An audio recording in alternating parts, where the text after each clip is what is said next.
We are back. Welcome, everyone. As I see over here on the list, I see Mr. J or Josue Lopez and Alan over here on the list. So please introduce yourselves. Hi, Josue. Hi, Alan. Hey, Marcos. It's good to be back, man. Thanks for having me. Yay. Well, hello. Yes, I'm back. Sorry, I burped a little bit there. There's no There's no shame. There's no shame. There's no shame in your game, brother. I respect it 1,000%. Yeah, had to let it out. I was like, oh, there it is. Yeah. Oh, there it is. Yeah. So yeah, how's everyone been doing? Josue, you want to go first, brother? Yeah, you go Now first. you go first. Okay. Oh, you want? Alan, you go first. Alphabetical. Oh, very good then, sir. Well, everything's great so far, so good. Can't complain. I mean, we're still in the predicament of social distancing and trying to stay inside. But I mean, other than that, everything is pretty much hunky dory. I mean, people on the street that I live on my block, are celebrating Father's Day to the fullest. I mean, I see people out and about, people like younger kids going out to the park. A lot of music going on the streets, a lot of celebration, high fives, hugs all around. But I mean, yeah, I guess the typical, not block party, but everybody celebrating their Father's Day at their houses. But yeah, pretty much that's it. The week's been going well. I'm looking forward to this new week coming up. See what that brings besides humidity and heat. It feels like summer is coming in with full force. But yeah, pretty much it, guys. Thanks again for having me. Jose, how's your week been? I've been pretty good. I bought myself some new face masks so that when I go back to school, I have something I can wash and throw back on. What else? I've been mostly out there in the humid wilderness of New York. Same old. Yeah, that's about it. Okay. And for me, today's the day that I've been waiting for. You get paid. No, I can step out. Nice. Yeah. Oh, really? Congratulations, man. Yeah, I finished parole. Very cool. And I've been, I took a few walks yesterday outside. I felt like I was on the moon. It felt weird. Nice. It was like another room, but with no ceiling or a higher ceiling.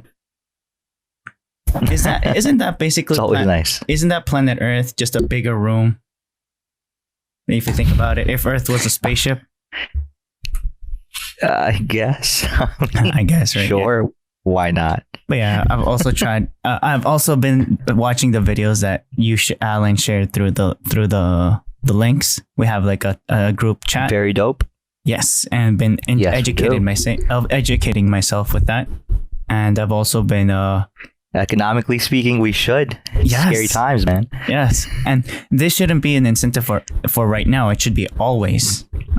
Because everyone, financial education or personal financial education is one of those things that unfortunately none of us were taught at our household, and I'm pretty sure a large majority of our listeners and people that we know that are friends, family members don't really get that insight or that talk with their close ones or loved ones of that the subject of money and how to budget and administrate their own money, and how to or what the difference is between expenditure and an actual business venture, or when you're actually putting money to a house or a car, and those things at some point we're gonna have to do, and those things that kind of we get kind of like sideswiped a little bit by life and make poor choices with our money, and we think that I know 1,000% I need that that anime figure that's like, you know, almost 1/5 the scale, but we don't need it. We need to invest our money a little bit smarter. That's going to actually benefit us in the future. So yeah, that's why I've been basically sharing those videos with you guys, just to give us, you know, a heads up on you know, what potentially might happen with the economy after COVID, you know, dwindles down a little bit more, and you know, we're finally back out in the real world, you know, trying to contribute and add value to other people's lives through what we do. And you know, it's tough because, again, no one shows you or teaches you, let alone school teaches you nothing besides how to memorize a textbook. So it's a little scary, you know. But I don't know, guys. What do you think? I mean, so far, I mean, not to go through each video, but you know, what have you picked up, at least for your personal finances, on what you want to do or what you're shooting for in the next 2 to 3, maybe 5 years down the road? What's the plan? So, may I go first? Wait. Yeah, please go ahead, man. Okay. So first, obviously, before analyzing my economical standing for myself, I had to understand my reasoning of what I do, who I am, basically, what makes me me. And I had to understand that part to better work towards an economical safety or security, economical security, in the way that I can better understand things and not be just, because honestly, I feel like sometimes I'm a capricious person, and I feel like everyone is a capricious person at some point, right? So I have to remove my pride and all those things and see, okay, what makes me and how can I work mentally as an individual to learn, just to be able to learn and understand the information that's given to me. So for me, I even asked that for my little brother, because he's a freshman in high school, and he's saying like, what should I study for college? And even more with what's going on in the world right now. My middle brother over the phone was also asking him that, and he didn't know. At first, joking around before the whole COVID situation, he was saying he probably wanted to be. He saw some TV shows about lawyers, like Law and Order, or he saw some episodes of Grey's Anatomy or Doctor House, right? Right. And he liked the drama or the way that he solved things. And fast forward, jumping to past COVID all the way to yesterday. My brother, throughout the week via mail, got my middle brother's hand-me-down from a laptop, an Alienware laptop, a hand-me-down, right? And he's like, okay, right. I don't know how to set it up. He didn't clean the computer. He's like, you know, what do I do? Like, okay. And I tell them, okay, what do you want? And what do you want to do with the computer? And he said, I don't know. Okay. So I explained it a little bit from my end. I like doing these kinds of things. I like being technical with my computer because of my situation. Visual impairment, basically. I like to be technical, aka in Adobe Audition, in Adobe Premiere. I like more of those things, or GIMP or Photoshop, than playing a lot of games. I do like playing some games sometimes, but I like my playtime is basically playing around with those programs, and that's right. what I like to do with my computer. What do you want to do? And that made him think. And then I also explained him that since that moment, I explained him what makes me, which influences my economics, my thinking of my economic security, which was, I have to, personally, I like how things work. If I were to relate myself as a Disney character, I'd say I'd be Tinkerbell. Right. Basically, I like how things work, but I want to know how things work. and but I never try to get money out of it. I just, if it's medicine, if it's engineering, aka me studying engineering, if it's social studies, if it's politics, anything, everything, if I like it, I try my best to understand it and not try to get something out of it. The something that I get is knowledge, not money. And that's something that I need to work upon. So how can I work myself? It was like I want to say it was like a message what you send me at the right time, your links during the week. So I was like, okay, I'm going to take this as a message from, the universe and try to watch those videos. And I searched even more about those presentations. I like the guy that said about the milkshake theory that sparked my attention more. So I did even more research on the milkshake theory than the entire thing that he that 2-hour presentation on the conversation thread. Right. I went towards the milkshake theory and his analogies that he used to explain the milkshake theory. I got it. And with that, I went there's a meme saying, I'm 4 dimensions ahead of you with Mario, with that Mario face. I said, okay, I'm at dimension 1. I need to get to dimension 4 to better understand my personal economic standing. Like dimension 4 is that guy that was giving a presentation. I'm at dimension 1 or dimension 0. I need to know where I am in order to know where I'm going. That's what I had to know myself. Okay. Long story short, I'm a tinkerer. As I know, but I'm not doing it for the money. I have to do it for the money. I have to become so good that I get paid at what I like. That's what I told my brother. Whatever you like, get so good that you get paid for what you like. Right. Mm-hmm. And that's the end of my story. That's what's up. I like it. I like it a lot, man. And be sure to. Well, actually, I was thinking of sending both of you a couple other videos from another gentleman named Garrett Gunderson, and I'll definitely send those to you guys during the week, maybe tomorrow or later on tonight. Please take a look at them during the week, and hopefully next and discuss it a little bit, because the way you described it on Marcos, it definitely, it does whittle down to that.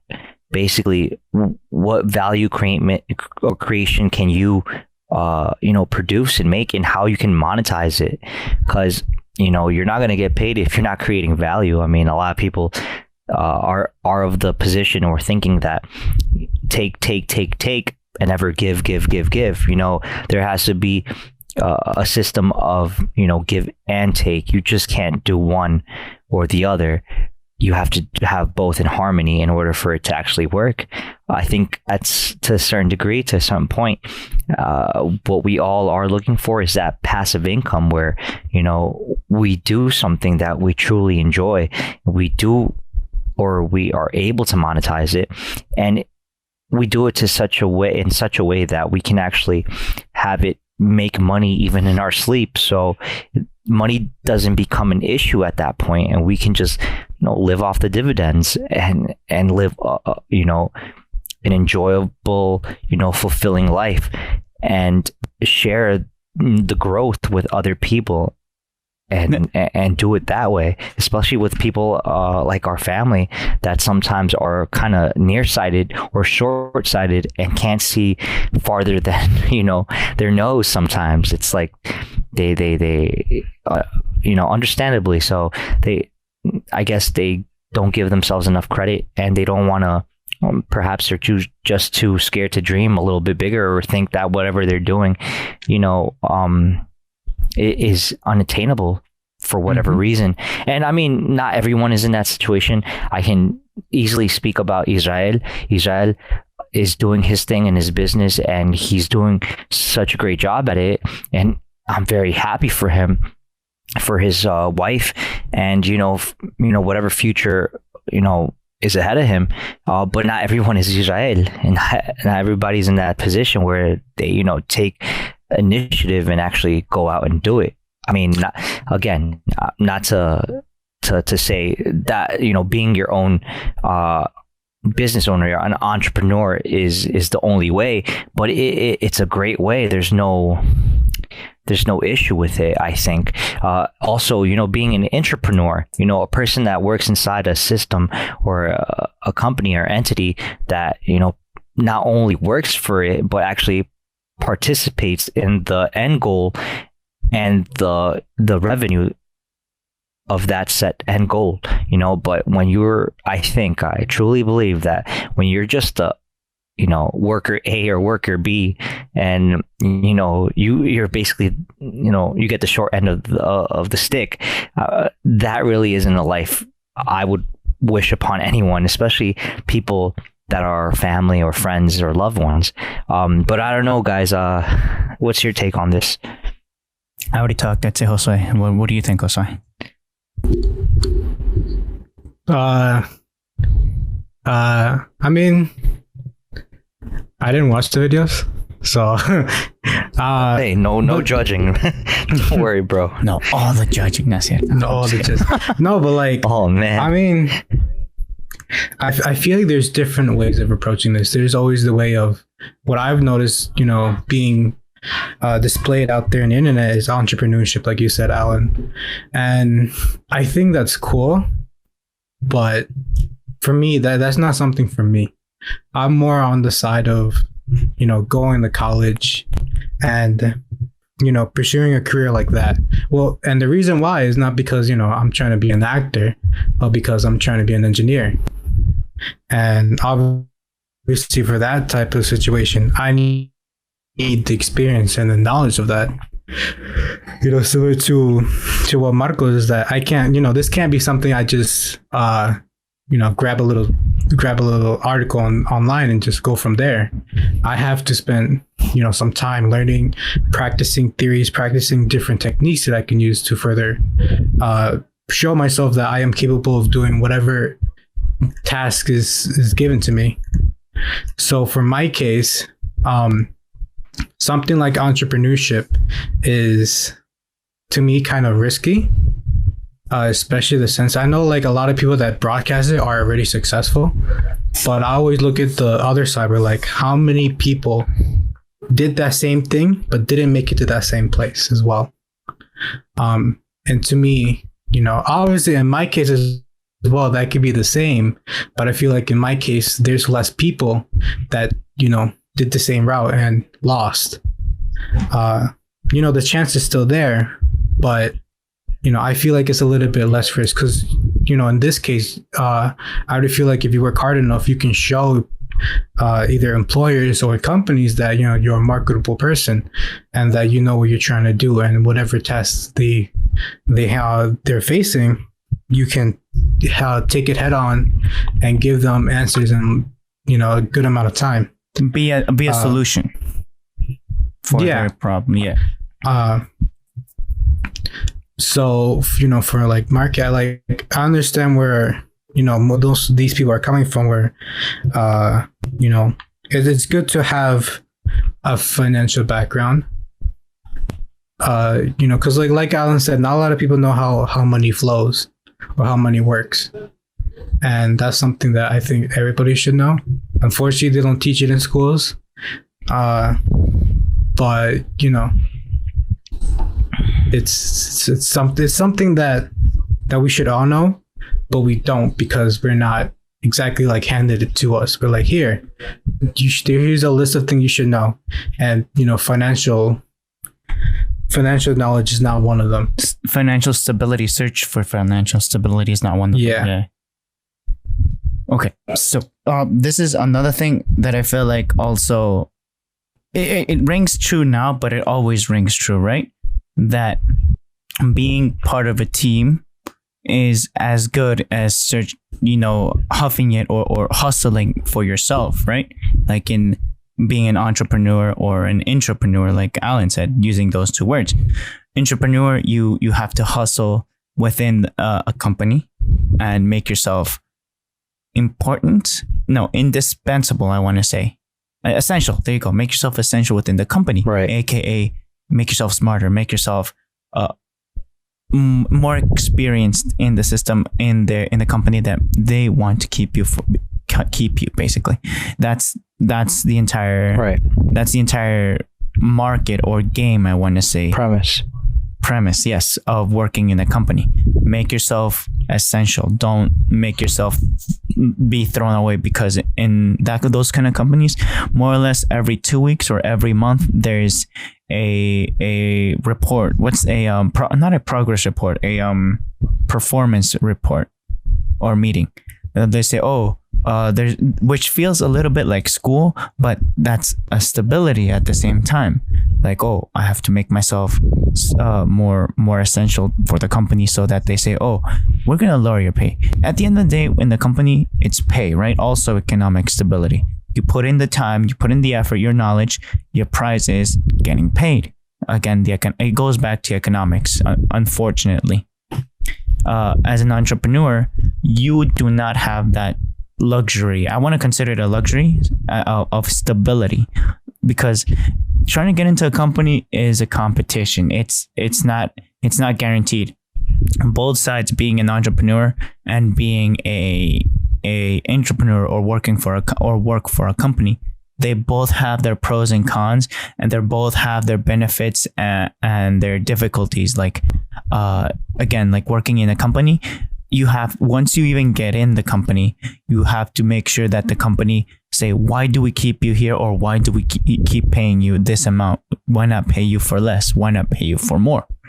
So this as an individual, as I want to say independent contractor, would be considered an entrepreneur.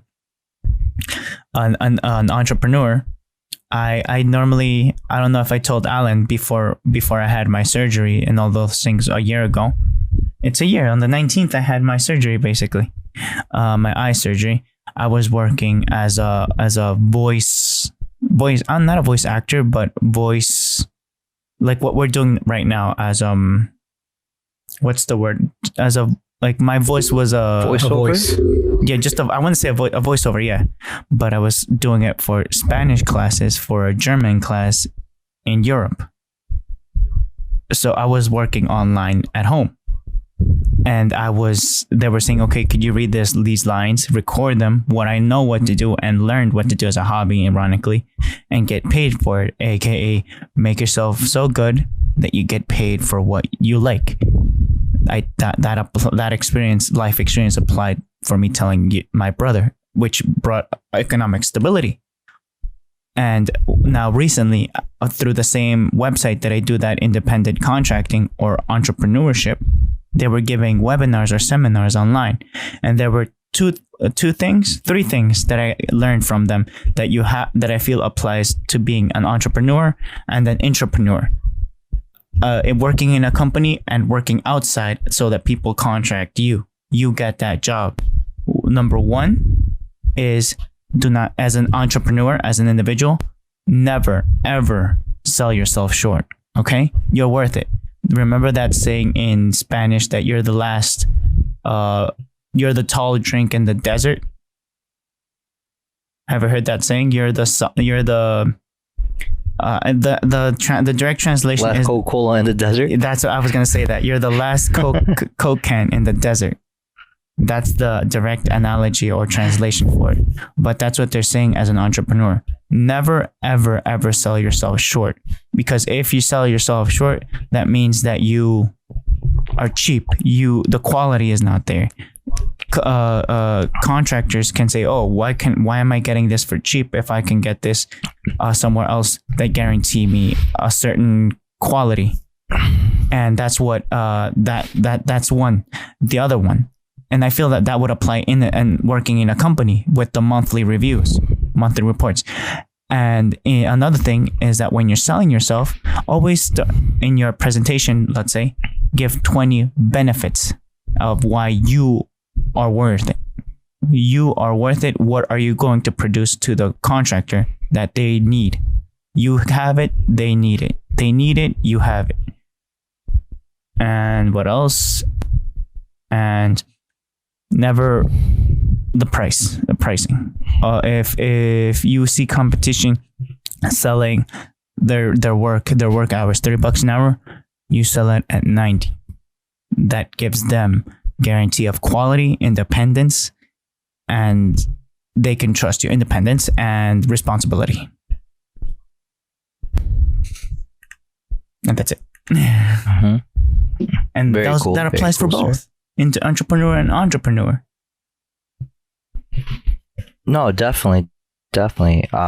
Again, I don't think the world would be a good place if there were only entrepreneurs, and vice versa if there were only entrepreneurs.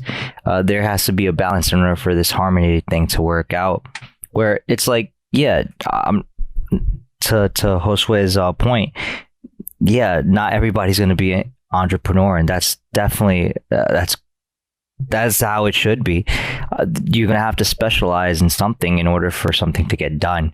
And again, also to Marcos's point, be the best you can be, because I mean, not everywhere is New York. I understand that. Not every location where people are needed is like New York, where it's very cutthroat, very demanding, and people will literally change a system, a person, a service for, you know, $5 less on the bill.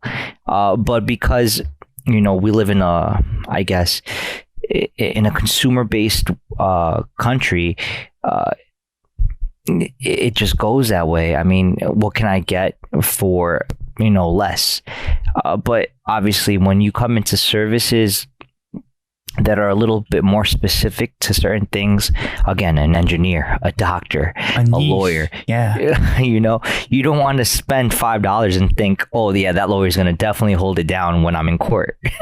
Or, you know, yeah, you know, I'm spending $15 for this doctor, you know, the heart surgery is going to go without a hitch. You know, that's not the type of situation you want to be placed in.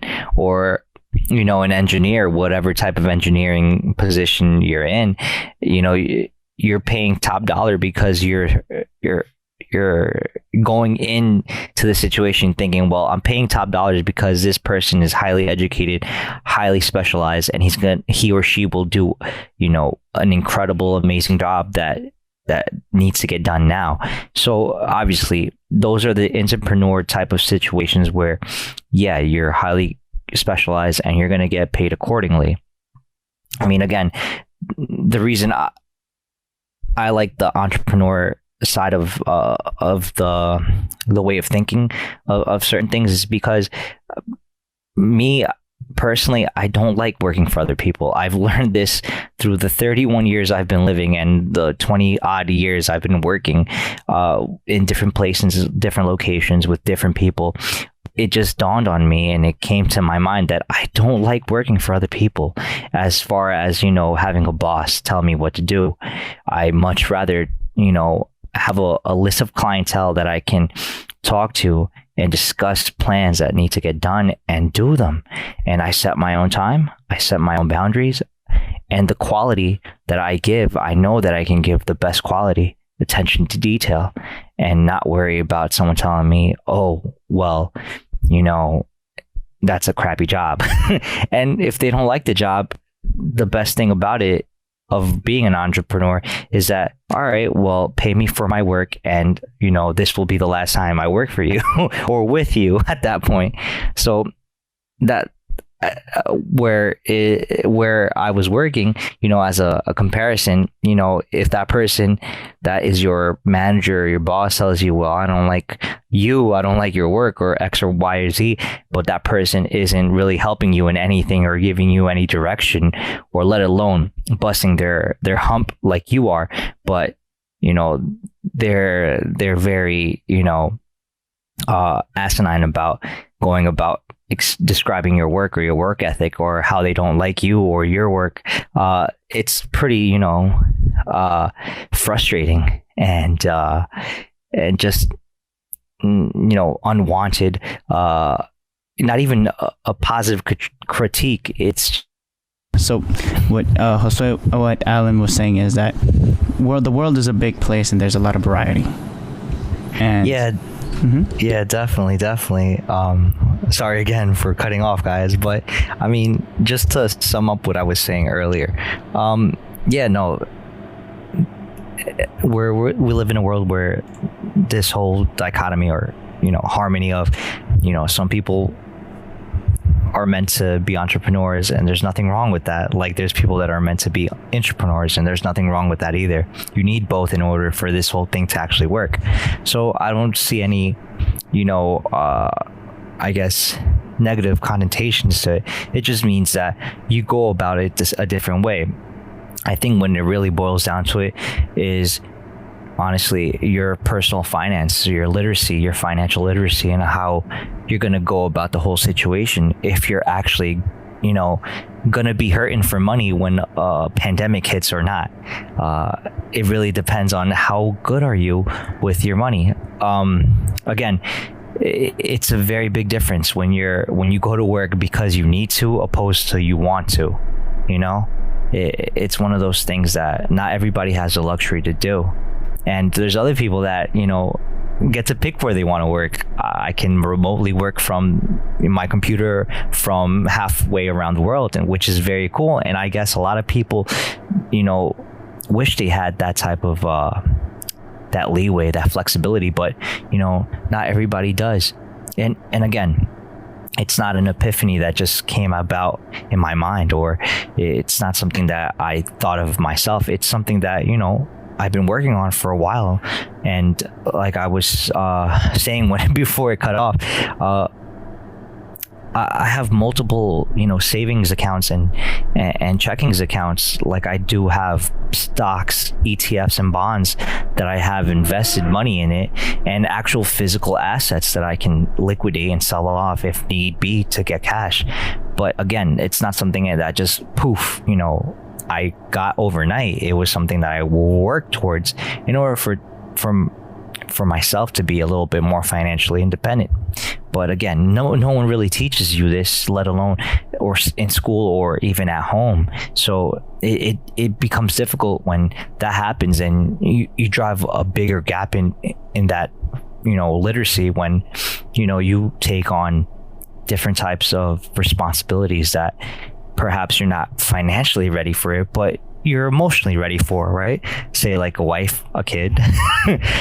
So, not everybody is on the same page, but I think one of those things that needs to get addressed, at least individually and personally, would be the fact that you need to take the time to financially be literate, or study a little bit about how not only creating value, but how to properly store value, or store the money that you actually make and have it work for you at some point. And again, if you're the type of person that specializes, that has, a great career, great. Don't squander your money. Find a way to make that money work for you. If it's investing in real estate, great. If it's investing in the stock market, be a little bit careful, but also, do something that's going to produce money for you in the long run. And, if you're an entrepreneur, do the same thing. I think, like I was saying earlier, the end goal is for your money to work for you, not for you to work for money. Because at the end of the game, or at the end of the day, money is going to outlast us all. So it's better for money to work for us opposed to us working for money. Because life's crazy. Things will happen, like this pandemic situation that's happening, and I know quite a few people that are hurting for money. And it's not every day, but it's been quite a few days I've been getting either a call, or I bump into someone I know on the street when I'm out and about, and it's like, yo, do you know any jobs? Yo, listen, if you hear about something, let me know. You got my number, right? So it seems crazy to me. Like, I knew that you had a job, and what happened to the money? Or, it's not like I'm asking the person directly, but in my mind, I'm thinking, this is another person that unfortunately might have not, thought it through and thought it was a great idea to get that 66, inch, QLED TV for the room, the size of his wall, and didn't think about, a rainy day account like they should have, having at least between 6 to a year's worth of expenditure for your for your daily needs for for a rainy day like the pandemic. So I mean, again, not everybody has the same mindset. I'm not shaming anyone or telling them that they're wrong or right or anything like that. Everybody's gonna do what they need to do, but again, personal responsibility also takes a huge effect in your life, because I mean, as human beings, I think we're all really quick to point fingers of whose fault is it, but at the end of the day, you're the one that didn't want to take personal responsibility and doing certain things that were necessary or vital for your own preservation. Yeah. And again, one of the, and I like to shout out Marcos right now, because one of the apps that I still use till this day for a good amount of my ETFs that I have and an actual Roth IRA that I have is the Acorns account that he put me onto. Again, damn. That's one of the many other things that I have allocated to with finances. So I think it's something that we can all learn from each other, and maybe there's something that that I don't know, and at the end of the day, one of those things that I would like to get into motion is to have a team, a financial team, have a tax attorney, have a bookkeeper, have a CPA, have somebody that, and obviously I do have a CPA for my tax needs, but to build a larger team in order for me to be a little bit more financially what would be the correct word, a little bit more cash flow banking into my life, and that's something that we can all benefit, because at the end of the day, we're all gonna need something like that in our corner to help us out, especially after this pandemic blows over. And how many people are looking for chefs after the pandemic, or how many people are going to look for certain types of jobs or run-of-the-mill jobs when everything is going to be running at 50% capacity compared to before. So I mean, it really puts you in that situation about thinking what would be the next step. And I don't know, guys, what do you think? I always go too long. Let's say you go, Jose, you first, if you want to. Robots. What about it? I don't know. What I think is gonna happen in the future for, I guess, all of this. I mean, like, I guess there'll be less people working because of the situation we're going through. I mean, it's really hard to say when we're predicting something like this, like the future. A lot of things can go good, a lot of things can go bad. But I would say for the near future, I would say that definitely for sure, there's going to be a limit capacity. So like if you go to a restaurant, for example, and you see it's full, you might see like a guy outside be like, listen, we're kind of full right now. And if you want to wait like an hour or so, you could come back, and you probably look out into the restaurant. There's probably like, if it's like a medium restaurant, there's probably like 20 people that could hold 50, that can hold like 50 or 60, like something like that. Yeah. So like, that's facts. If anything, something like that, maybe more people will have more reservations. Instead of like having a reservation a day before, you might be like a week, especially if it's like a really important day. I need a reservation for McDonald's, 2 days from now. just using the example, going with McDonald's, is that right. Understanding the situation right now, there's going to be a capacity of money flow for them as a company that they can only use the drive-through, which is a benefit in that they're not expanding on cleaning the area where the customers should be sitting. But once the customers are sitting in there's going to be even more of them that they can service at the same time, which means more money goes in. Well, and if we're just using McDonald's as an example. Well, I think this was going to be my next point, was that for the future, I feel like a lot of these companies, like restaurants and all that, should improve on working on their app. Now, of course, there's companies like McDonald's and them that have apps, but they should work on improving it, because these apps haven't been really the greatest. So Right. I agree. If anything, these restaurants are working on should work more on improving these apps, having maybe instead of you have to go to the restaurant and order on your app, you have to be like, okay, you can go home, order, and they will tell you when it's ready and you can come and pick it up. Or just like easier access to the app. And what I mean is that, like, the app doesn't freeze up all the time. Less right. less transactions, saying less them taking your money and nothing happens. Like all that. If they start improving on that, then they'll make money. I think, more money at least. I definitely agree with Josue. Yeah.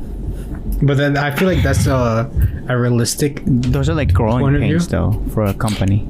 But you know what though? I guess, I mean, just to put my 2 cents in, it's like I definitely agree with Josue about that. Like I definitely think these bigger companies, and let's be honest, these are fast food restaurants we're talking about. We're not talking about mom and pop restaurants, the hole in the walls that we like to Bodega. frequent, the bodega. These are the places where people in troves they go and order food. To a certain degree, these companies have the capital. I mean, I'm not sure about all their financials, but to a certain degree, a lot of them have the money to actually invest into their actual app, so they can improve it.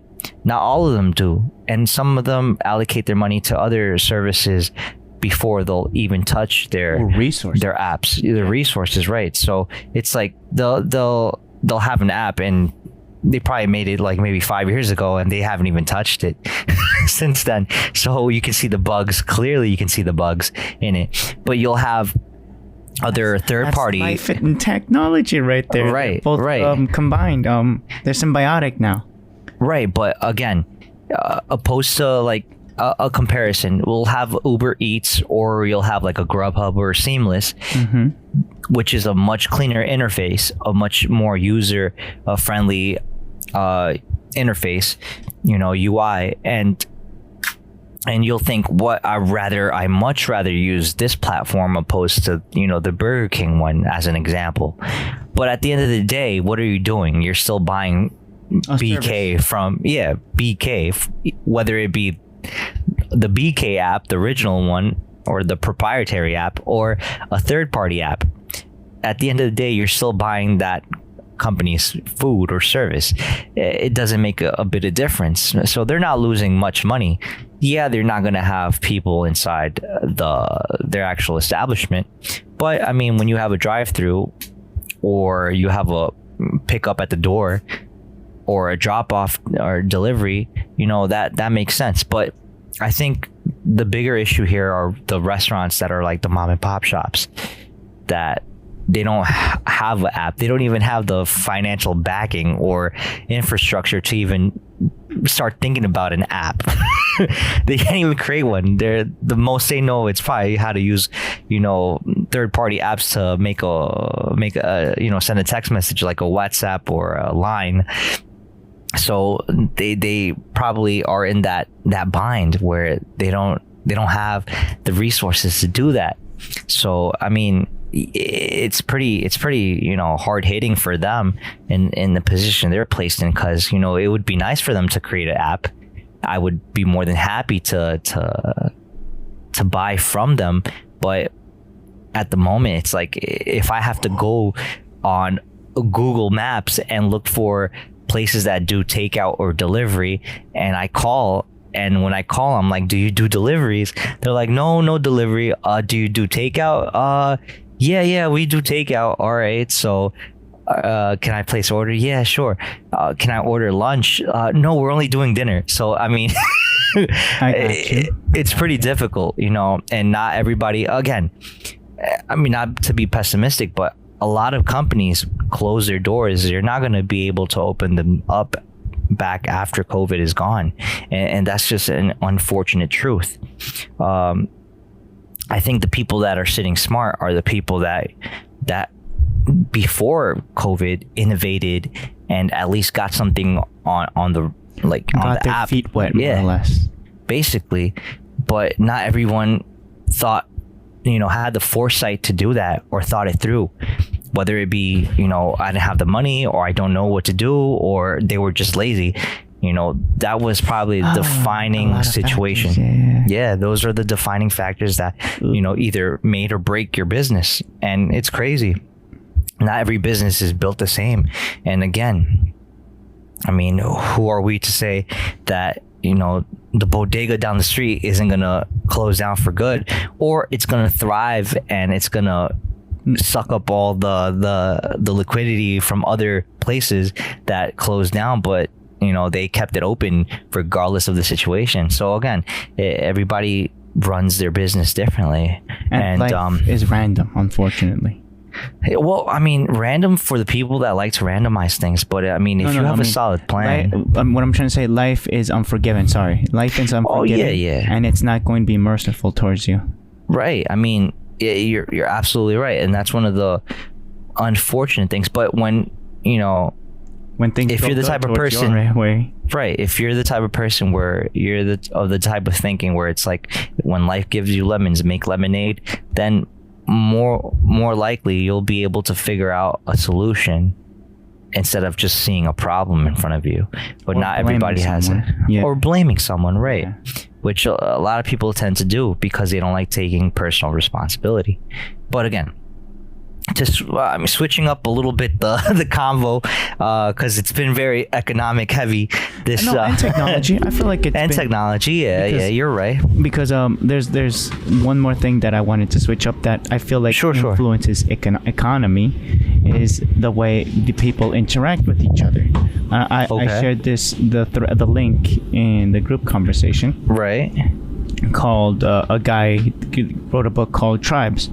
And I think it's a short, like 5 or 10 minute video that talks his life experience, how humanity, his observation of society, humans, social interaction, and how the best thing of humanity, or the result of humanity, is the inner branches of interactions of the military. It's the purest example of what it's like the epitome of human social interaction. That's what he was trying to say, and what we should learn as cities, as more advanced societies, to have a happier life, not war itself, but have a happier life as a society. What he was saying. Go. Let's see. Go. Right. I think that's a valid point. I do believe that at the moment, people, at least in our country, are at each other's throats. And a lot of it has to do with the injustice of certain things, and political stances, and all this other stuff like income inequality, or the way the social structure is made up, where lines are drawn, and all that is wrapped up into a nice big package, and we're left as individuals, or not even individuals, as groups, tribal groups, social groups, to try to figure it out for ourselves. And unfortunately, not everybody is on the same page about it, and everybody is civil unrest. But again, like me personally, not that I like to be a neutralist, but I don't think that the way we go about it, at least the humans or the individuals going about it at the moment, are going about it the correct way, or the civil way. I mean, I'm all for taking down inequality and injustice, But again, I think it also has to do a lot with, personal, what I was talking earlier, personal responsibility. Don't expect someone to hand you something if you did something that was incorrect. I mean, it really baffles me when people think that they deserve something, when in reality, no one deserves anything. If you work hard, you'll be able to do something that equates to that value. But if you expect, and that's on the best option sometimes, unfortunately. Right. I mean, people, unfortunately, not everybody gets a fair shake, and I understand. I've been on the receiving end of getting nothing for something. Like, I give 100%, 110% of my effort, my knowledge, and my hard work, and get nothing to show for it, or get very little to show for it. And to your point, yes, Marcos, it's like, well, know your worth.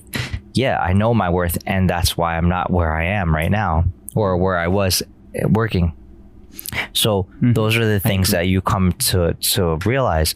But again, had I been a different person, brought up a different way, I would have probably seen it a different way and been like, oh, that's unfair, and I'm going to protest, and I'm going to be violent about it. I'll go beyond and above and beyond, civil protest or a positive protest or a productive protest, and be violent about it to try to get my way. And it just doesn't work that way. It comes down to I'm saying it in English, capricho, like berrinche. You make your berrinche. So I think loosely translated, it becomes like you make a tantrum. It's like a sort of a tantrum. Yeah, it's like you're trying to get your way, and that's childish. Yeah, you start understanding that two wrongs don't make a right. Yes. Well, or at least you would think that people that are adults understand that two wrongs don't make a right. To a certain degree, there's rules and regulations put into place in order for you to hash things out in a civil manner. If you can't go through those lines and get the result you want, then you try again, or you do it a different method. But I think violence should never be the end all be all or the first the first option to try to get your way, because at the end of the day, again, I think it does come down to personal responsibility. Want to know what you just said? You just quoted in different words the first rule of martial arts. Well, I mean, I do believe that a lot of these principles, fighting is the last option, period. Right. A lot of these principles are, I guess, very universal, and you would hope that everybody would abide to them a little bit better. But again, for whatever reason, we lived in a very privileged society where, I mean, to be quite honest, it's like, it doesn't matter what color you are, what country you came from, what language you speak. We lived in a very privileged society where it's like the government has gone out of its way, whether you like it or not, whether it be fair or not. But there's ways. Do nice things in the past, but look where it is right now. I mean, again, I'm not trying to go into the past, just the simple here and now. Yeah. There's places where the government has been able to, if you need food, you can actually go to a shelter. You'll be provided with food, a place to sleep, and a bathroom to use.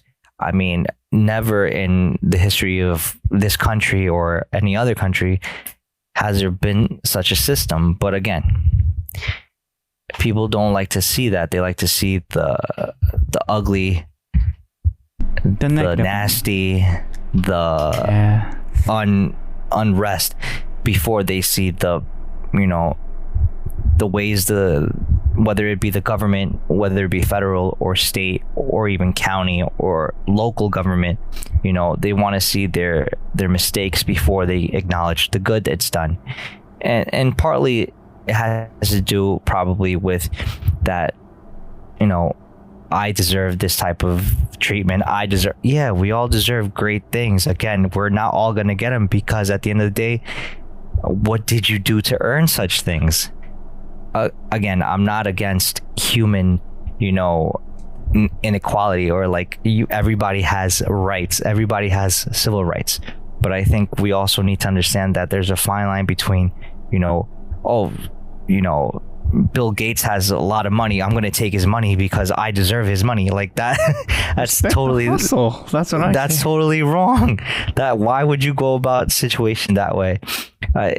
I if you want to be on that level of having that type of money, then work for it. Figure out something, how to, produce money, or produce something that's going to equate to you making that money. Going down to communism is like the last thing you ever would want to do, because nowhere in the world, you're right. Yeah, never in the world would you find that communism has ever worked. Again, not trying to be political or anything, but it's just those little things that you can see outwardly into the world, and just make a more educated, not even guess, just an educated observations, and be like, okay, that's how things turned out. Why would it work out here if it didn't work out over there? Are we better than them? No, we're all humans. So those are the things that I pick up on. And again, I'm very much about civil rights, civil liberties, but again, personal responsibilities does not come after, that civil responsibility. Right. It's like, take responsibility for your actions. If you did something wrong, own up to it. Take your lickings like a grown up, and get it over with. There's another, but don't expect simple way. You talk smack, get smacked. Right. Don't think that you're gonna get round of applause when you mess up, and still expect to get paid for it or a prize because of it. So those are the things that we should pick up on and work towards something better. But again, not everybody thinks this way, and we can go into depth with people that are on the left, people that are on the right, and to be quite honest, it's like that shouldn't be a point of contingency. It should actually back to tribes, unfortunately. It goes back to tribe. Right. We should all think about how we can all work in a cohesive manner, where we can all be brought up together with different ideas, and we can fight.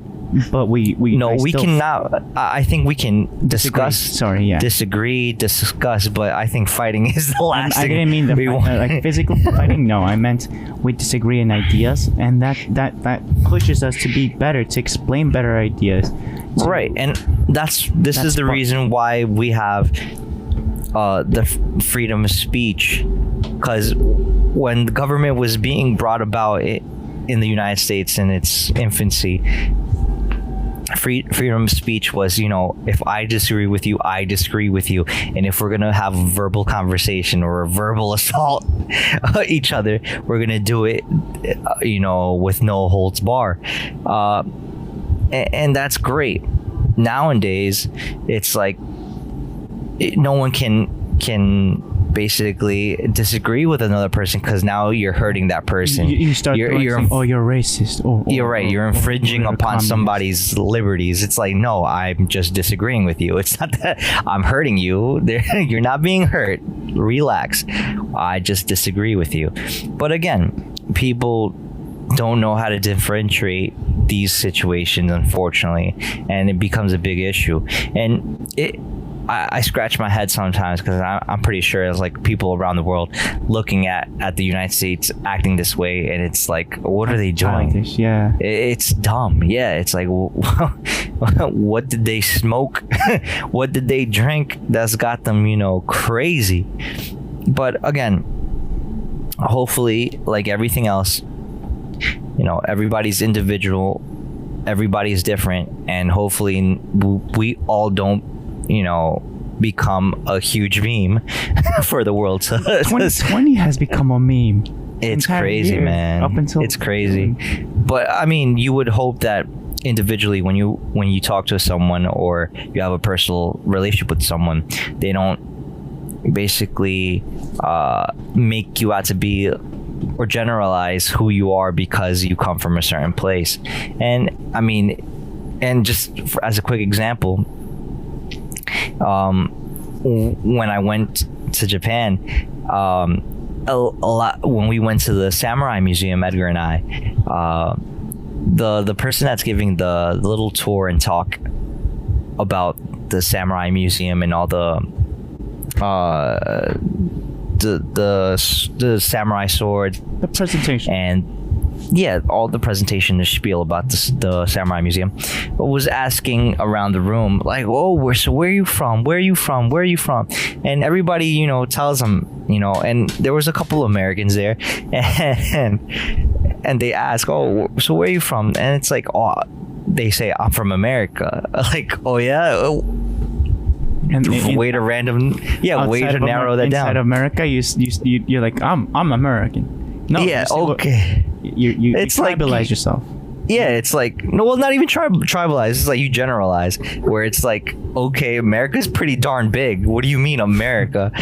So to me, it's like, oh, so you're gonna just put America on your back and you think that you're gonna represent everyone and everything? Like, to me, not that that's what that person was doing. They were just answering a question. I don't think they thought it back that thoroughly, thought it through.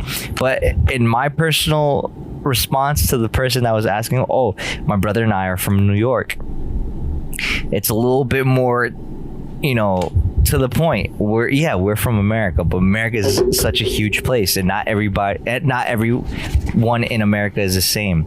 And so New York has a certain sway, Oh, it has its own flavor, man. It does. No, international, like New York, Right. It just holds weight a little differently. Tokyo, I think. It holds weight differently than other places. I mean, I can go on and on, guys. I mean, I've gone to Mexico too, and it's like, people assume that you're a certain type of person or a certain type of way because you're from America or you're from New York. Like, oh, so you're from America, so you must not know how to speak Spanish correctly, or you must not know how to eat spicy food, or I'm pretty sure you don't understand our culture very well. And to their point, yeah, it's not 100%, but I wouldn't say I'm crazy ignorant about it. Just like I'm over here, I live in New York, and people ask me, oh, so where are you and your family from? Well, I was born and raised in New York. Oh, right, but where's your family from? Oh, my parents are Mexican. Oh, okay. So, interesting. Be able to handle hot food, or no? It's like you get the other one. You're never too Mexican to be part of, or to be considered Mexican, but you're never too American to be considered an American. So you get stuck in this limbo. And I don't know if this happens to you guys, where it's like people look at you funny or treat you differently because they don't know how to peg you if you're American or if you're Mexican. Categorize you. Yeah. Right. They try to categorize you, and it's like, listen, I'm simply me. I am who I am. It's like, I'm not repping any nation. Right. Just me. They get thrown off because, at least when I was working at the place of business where I was at, people would get baffled. Oh, wait, you know how to speak both languages? Yeah, I know how to speak both languages, and I'm learning a third. And it's like, oh, well, you don't look Mexican. You look something else. Like, oh, yeah, really? What's that thing that you just said, the looking part? Well, what do you mean? Like, is there a certain way that we look? Right. There's a stereotype or a way. It's like, me personally, the way I carry myself perhaps is more New York than anything else. At least I think I'm more to the point. I don't like to, beat around the bush, so to speak. It's more of, I'm speaking to you directly. I'm looking at you. I'm not trying to sway your conversation away from you or make you think I'm something I'm not. It's simply, this is who I am. This is how I speak. This is the things I can bring to the table.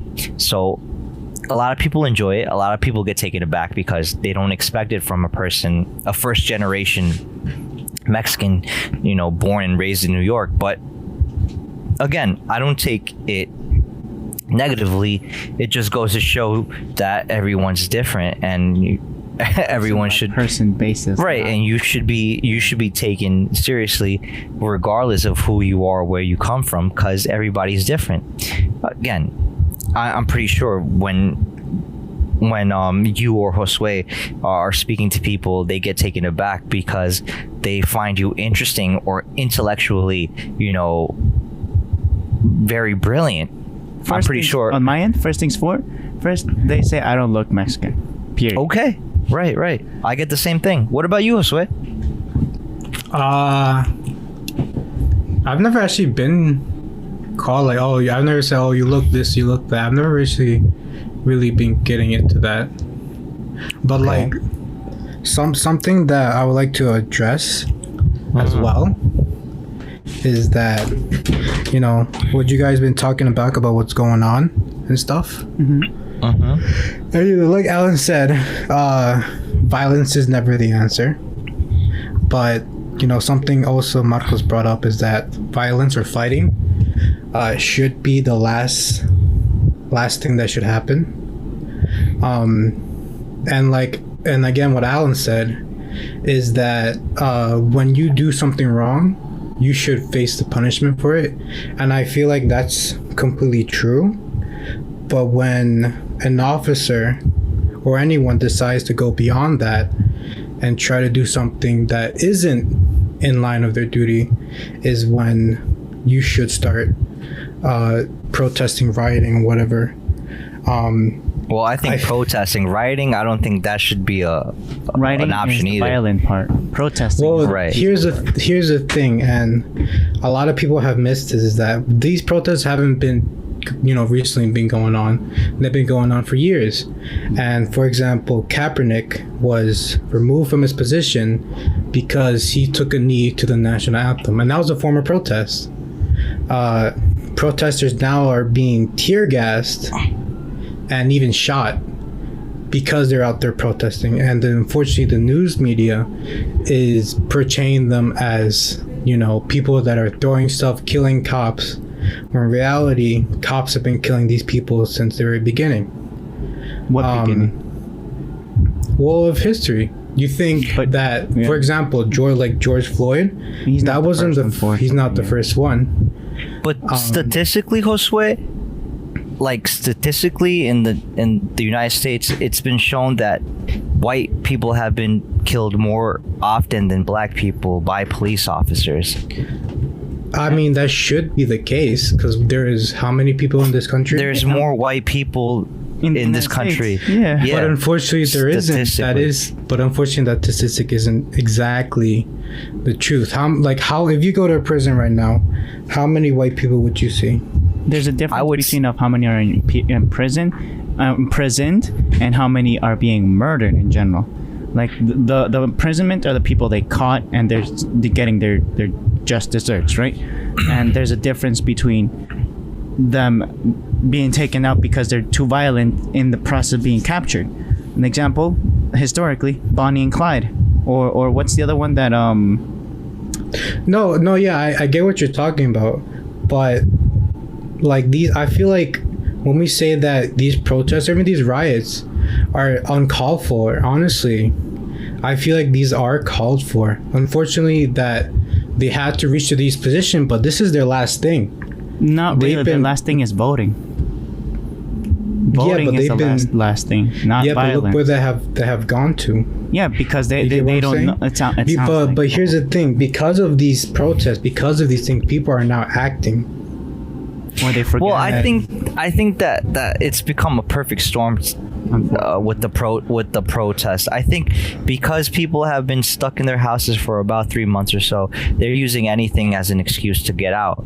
I mean, all we're hearing, and it's only been a week, how the spike in coronavirus has been going up, and that's due to people just going out and being within a couple of feet, if not inches, of each other when they're walking down and marching down the streets. Again, I'm totally for protesting, peaceful protesting, but rioting, I think is absolutely deplorable, because what business is worthy or should be getting, trashed Or ransacked. or ransacked if they had nothing to do with it. I mean, that to me makes no sense. Like, I would not be comfortable if people were riding in the streets of White Plains and my friend Ken, who owns a restaurant there, gets his place trashed. What fault is it? Like, what fault did he do in order for him to get that type of that type of retaliation, or any other business for that matter? Like, what would anyone gain from someone going into somebody's house that I know and getting their house torched and burned down, or their car destroyed, when they had nothing to do with killing a person? Like, I understand and I totally wholeheartedly agree with you, Josue. I think the police officer that killed George Floyd was totally in the wrong, and he should be punished for his crime. And he is being punished. Again, that I agree 100%. He should be punished to the full extent of the law. But for people, randos, to go to other people's houses and use this protest as an excuse to riot, that to me is unexcusable. Because again, I put that example out. I would feel horrible.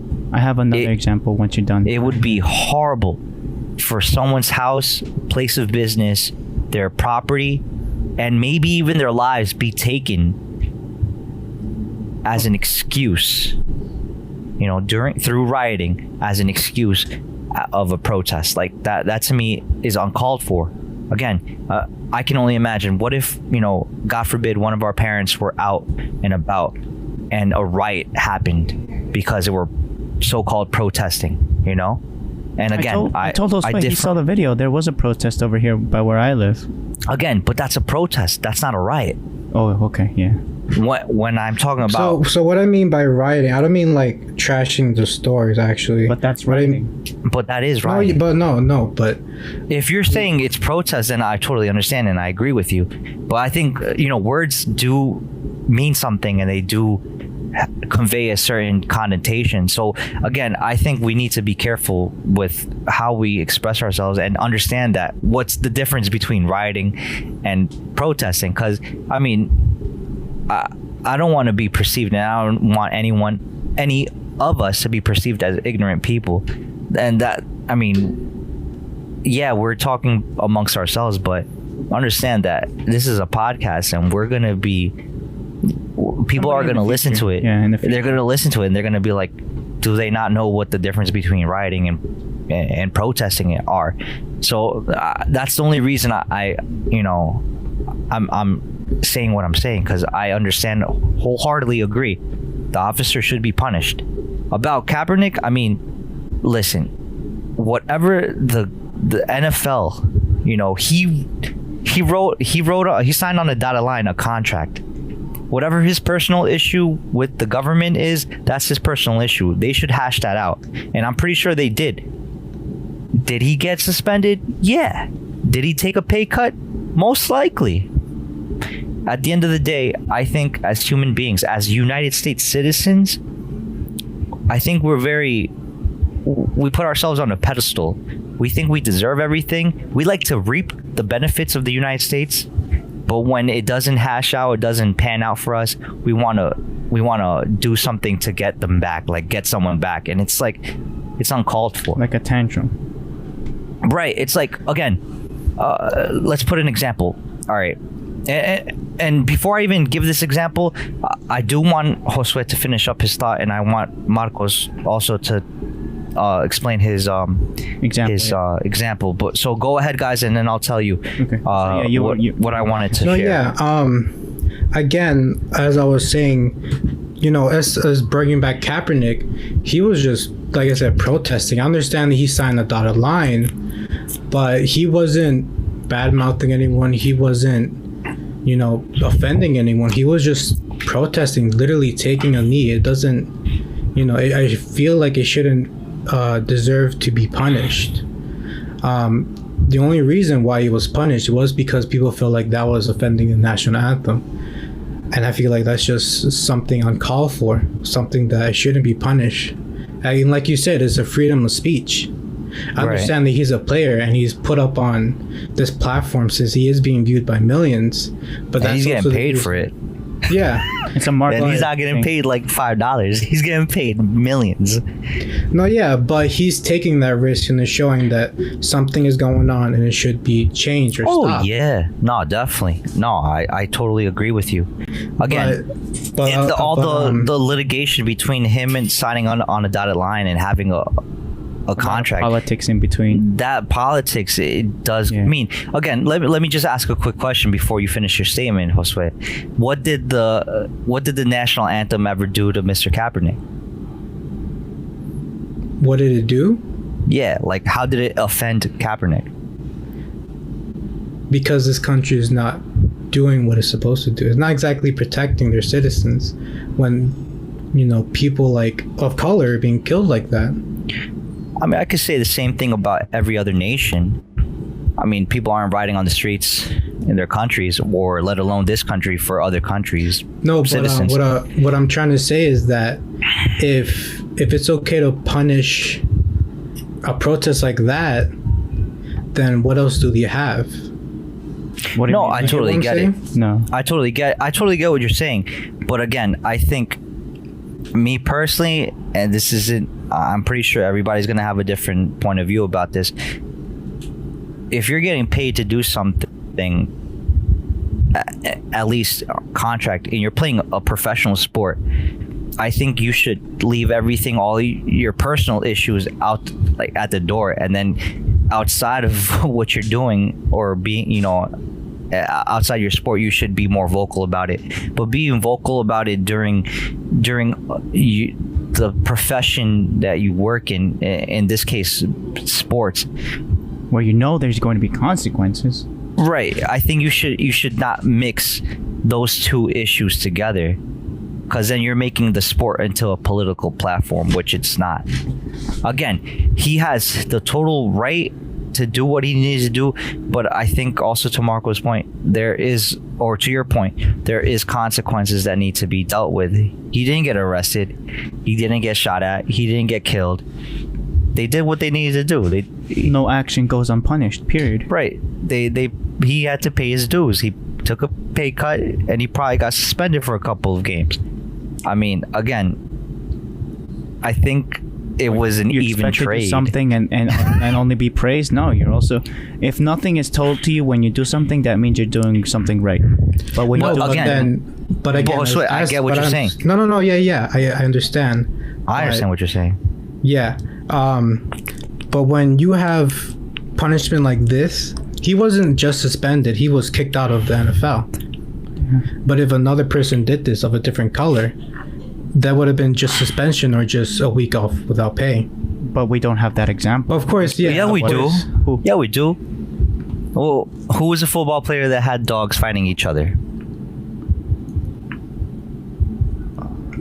That was running a ring of a dog fighting ring. Of dog fighting ring. He was of color, I think. Oh no. No, I'm pretty sure he was white. But again, I'm pretty sure he's white. And again, he's doing this to animals. He's not even doing something with people. It's animals, and he got kicked out the NFL as well. He even tried out for baseball. No, yeah, but like I said, does that equal the same punishment? Hey, in this world, when you're treating your pet as a person, I mean, anything goes. I think we lived in a very privileged society. That's why. No, yeah, I go out of my way. Michael Vick. There you go, Michael Vick.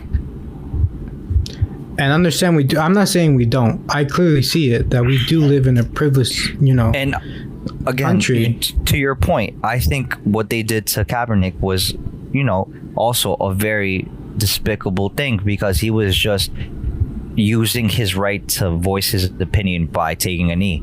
I think what they did was blown out of proportion, and I think talking to him beforehand, before taking any rash decisions, would have been a better move than kicking him out the NFL, because that makes no sense either. May I say something real quick? Unfortunately, right now what I'm analyzing, I feel my quick like like shooting from the hip right now observation, his punishment was using the platform to show his political standing. Not that he did it. If he was taking the knee and nobody was broadcasting it, he wouldn't have taken that big. It wouldn't have been that big of a deal. But because he used another platform, he's being punished for using the platform. And maybe, like ramifying outside of it, the broadcasting group disagreed with him, and they had some sway within the contract of the NFL to say, yo, you gotta punish this guy. He's putting in some political standings that we don't agree with or we don't want. We just want sports to be sports, or blah blah blah dot dot dot. He should take his just desserts. And it sounded like, or what I understand right now, is that the broadcast itself, or the NFL right now, did not want to put in any politics into the sport itself. That's why he's getting his punishment.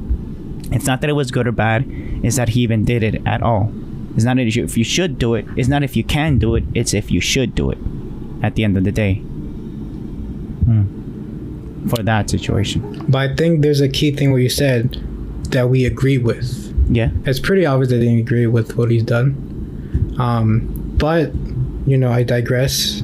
I still think that these protests, even like some of these riots aren't even started by these protesters. Some of these riots are started by literal cops coming in, because I've had friends in these protests, and they said literal cops come in just like off duty, and they start these riots. Yes, I heard that too. Damn. Right. The I've heard that as well. Game of Thrones inside of that. Damn. And that's where this whole thing comes out. But I feel like a lot of my friends that have been exercising their right to freedom of speech, going to these protests, and people like the president are calling them hooligans, villains against his country. He's generalizing it. Damn. Yeah. Something else? Oh, sorry. So I feel like they should have their voices heard.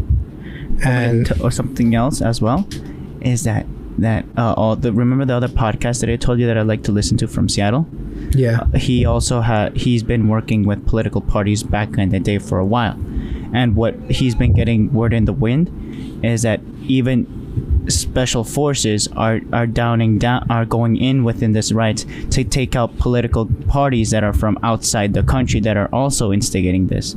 Not anti-riot, special anti-terrorist groups that are trying to, there's the inside shadow game that they're still trying to counter to let the protesters even protest peacefully. That's another thing that they're not letting know the public. Like, protesting is awesome. It's just that we have to protect the protesters. I don't know if you heard, like in Wisconsin or in Missouri, the cheese state. Which one is that one? Wisconsin. Yeah, Wisconsin. Police officers literally threw their SWAT cars into a truck, a gasoline truck that was driving itself towards the protesters. And they threw that's crazy. They threw the SWAT cars in front of the 18-wheeler. And it took like 5 SWAT cars to stop it. It was already on fire too. They're like, nope, this is a terrorist act. That just because of that, they've been throwing out, I don't want to say the teams, you know which teams I'm talking about, right? Yeah. They're throwing in teams to hunt down specific groups that could be external, that can be using this to muddle the water. Just the excuse. There's so much more shadow game, the original Black Ops things that we don't know, and they're like, you keep doing your thing, this is your liberty. They're gonna risk their lives to protect them. We're only seeing 1D. Remember the 4 dimensions meme? That's what's going on always, unfortunately. Like, there's 3D chess going on constantly that the government is letting us to stay bliss to, like, at peace. Like, oh, we can't do this, we can't do that. Be happy that you can complain about that, and they're not even telling us. So in the sense, this is an example. The ability to protest is the epitome, or the apex. What's the word that? Do you understand what I'm trying to say? Yeah. Yeah, I understand. Like, right now, going back to this podcaster in Seattle, in Salt Lake City, there's people over there that are saying no police, no police. They're barricading streets, putting heavy armament and war assault rifle group squads, fire teams to prevent the police from going in. The do not tread on me. And within those areas, they're killing people, assaulting their houses, and raping the women, and stealing and pillaging. And police officers cannot go in there because they do not have the armament, the proper equipment. Yeah, right? Only the National Guard is literally on the other side, and they're saying when the president or the governor, no, not even the governor, because the governor is pro this political, quote unquote, political group, and says we should decrease the power on the police, and they're just waiting. It's a powder keg over there. And what I'm trying to say is that there's 4D chess. Only for the protest is one the first level. There's 3 other levels going on at the same time, unfortunately. So I feel like we should always, like they're saying, step back, observe the bigger picture, and not just be taken by our emotions. Because there's somebody else that's going to be waiting to use your emotions to get their own benefit out into the world, aka pillage, maybe do a hit on someone or something like that. And that's what the country's trying, the teams are trying to prevent from happening, and they have been preventing it. You just don't hear it in the news because it's not worthy putting in the news. The police have the responsibility. There's an agreement with the police to do extreme violence, and they're held accountable for that extreme violence. When the people do the protest, that is perfect. We protest what is wrong with the agreement that we have with police officers. Now, who watches the police officers when they break the law? We do. It's a mutual thing. So at the end of the day, I agree with the protest. I disagree with the excess of violence. I do agree that police officers have a freedom to create violence that regular civilians don't, because they're supposed to be held at a higher accountability level. When they mess up, they have to be held responsible. And there's a lot of political movings inside that people want to improve upon the protesting, that I am for, that should be improved upon. It's just that the rioting part is not helping. Protesting, yay. Rioting, no. That's what I'm trying to say. Right, I agree with you. I mean, again, I'm of the stance, like I told you guys, where 2 wrongs don't make a right. And I'm not surprised that, yes, whether it be a third party, part of the government, or fourth party, part of the government, have a hand at doing some mischievous things, and the big C. or doing, or starting things that aren't supposed to happen or shouldn't be happening. But again, if there's an end goal to this, what it is, I don't know. But again, I'm all for people protesting to get, things done, and, having better quality of life for everyone, not just some people. But again, I think when you throw a city into anarchy, where there's no National police, guards, when there's no police, that is a recipe for disaster. Again, what did the women do that they needed to be raped, or people getting killed or hurt, or businesses or places of business getting destroyed and torched? Again, how does that fix anything? Who does that benefit? Who does that help? No one. The peaceful protest, that I think is a step in the right direction. But rioting and throwing your city into anarchy doesn't solve anything. It hurts more people than it helps anyone. Voting is the ultimate power too. Well, I wouldn't be so sure about that, but again, I think that's a topic for another podcast. You're right. I don't know if Josue had anything else to say, or yeah. I guess for me, I feel like, especially now, these cities were already in anarchy. It's like, for example, like a powder cake, right? Like a powder cake, just waiting. Unfortunately. Yeah, because even what you said, Marcos, like, who's gonna, if a police officer does something wrong, who who punishes them. And as of really recently, no one. For example, Breonna Taylor, she was killed by a police officer supposedly issuing or reinforcing a warrant, even though they found the guy all before coming into her apartment, and in the end, it caused her death. Yeah. And as of now, the police officer is off the hook. George Floyd ended up with his death, and it all could have been, simply resolved if, he just got up from him. I feel like you all been saying that if you have been doing something wrong, you should be punished, but I feel like that punishment should never be death. I feel like you guys do agree on that. Yeah. I think that's an obvious thing, but unfortunately, these police officers, some of, like I like what Chris Rock said. He said, like, in some job it's okay to have a few bad apples, but in a case like this with police officers, there shouldn't really be any bad apples. But what's the factor there? It's the human factor then. Yeah, you can attribute to the human factor, but again, I think to Josue's point, I think the funding isn't so much the problem. It might be one of the factors, but it's not the major issue. I think the major issue is the correct training. I don't think officers are being trained correctly in order for them to be an asset to the community. They're being a detriment to the community because they don't have the proper training to deal with this situation. Their first go-to is to kill someone. That's absurd. That makes no sense. Wanna know why? Because this goes back to the Prohibition era. The guys that were breaking the law were just as armed or even more armed than them. So they have to hit first and ask questions later. So that idea stayed. But now it doesn't apply. And there's social technology that pushes them to, look, this is what you did wrong, and you should be punished for the police officers. I think I think the infrastructure of the Department of Police, in not all, but in a large majority of cities and towns, are not properly, structured. I mean, you could also say like most major cities, because it even happens in New York City as well.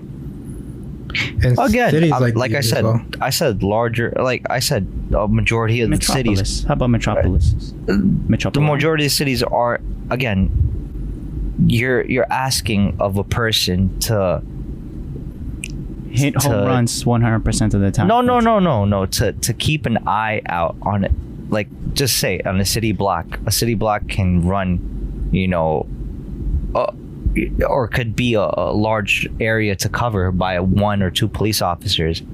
I'm pretty sure these police officers are seeing some stuff and have had to deal with certain things. And sometimes they've had to learn as they go. And unfortunately, no amount of training that they've probably went through is going to show them how to deal with certain things. And I'm pretty sure, it's not that I'm excusing an officer for doing wrong, but again, I'm pretty sure that these officers are not being trained correctly to be, let me just say it this way. The police need to stop shooting first and ask questions later. They should ask questions first and, take them, read their Miranda rights and take them to jail if they need to. But killing shouldn't be the first option that they make.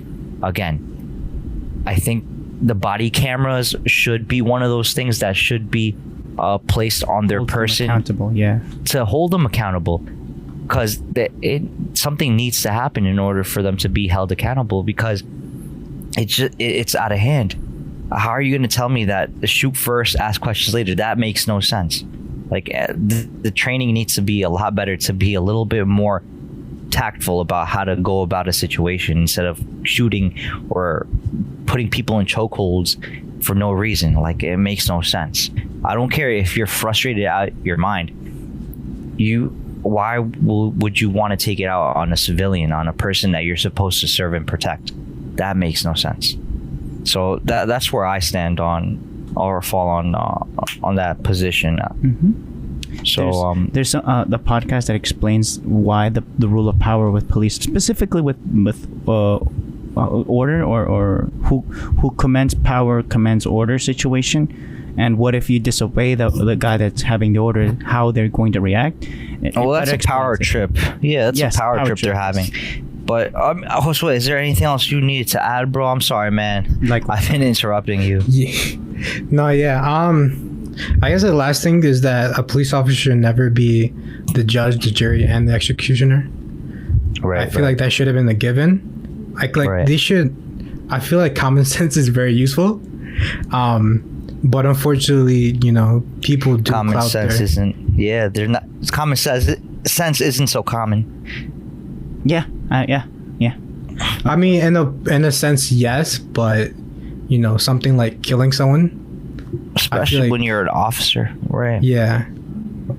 So I feel like the protests push towards improving of the organization system of the accounting, holding them accountable with the technology that they have, and that there be a better system in the back end that administers that. Because what, the protesters are not only protesting because of the death, but they're also protesting because there's a political thing within the police sway that they have with each city that they're working in, is that the city has to be responsible for the expenses, the lawyer expenses, whatever the city has to pay for the police officers bad.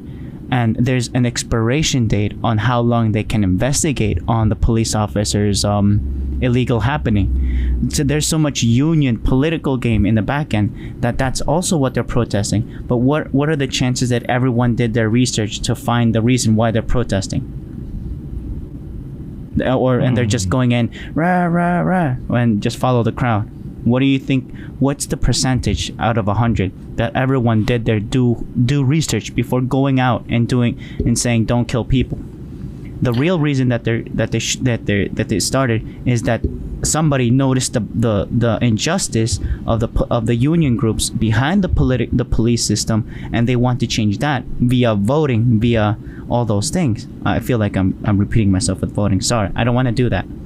I'm just saying that people, on majority of the times, want to follow the crowd, and I want to know how things work and understand it, not just follow the crowd. The Tinkerbell thing.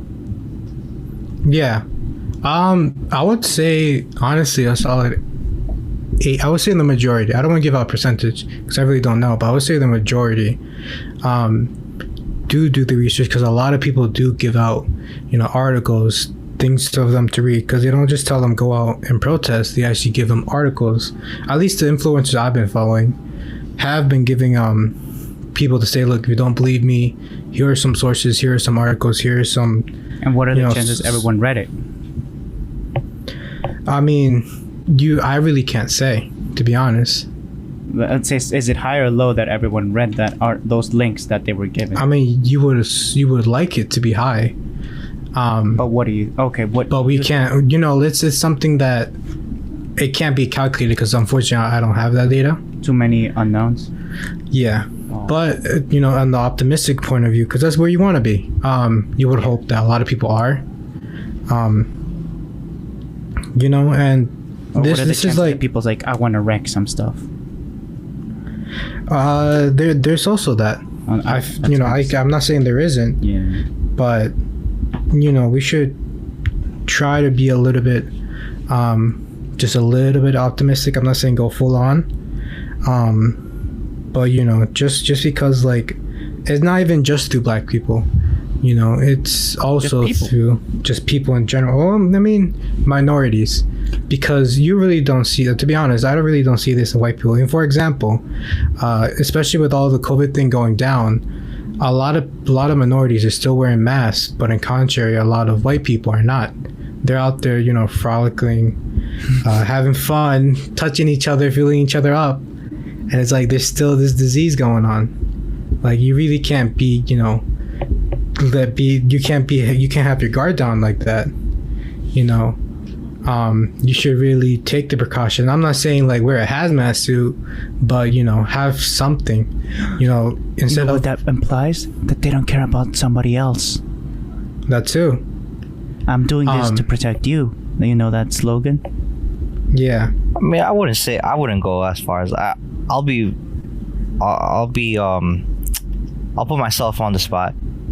Personally, I don't like wearing the mask, and I don't do it for any period of time. Like, the only times I've ever worn the mask during the COVID situation is when I go into a store because the store asked for you to wear a mask. But day in and day out, if I'm out and about, if I go and take a walk around the block and do my thing, the mask isn't on me. And I've had people, oh, where's your mask? I'm like, mask for what? It's like, to be honest, it's like, if you don't feel comfortable being outside, are you scared for whatever reason, then please, by all means, stay yourself inside. And that's a valid point. Me personally, yeah.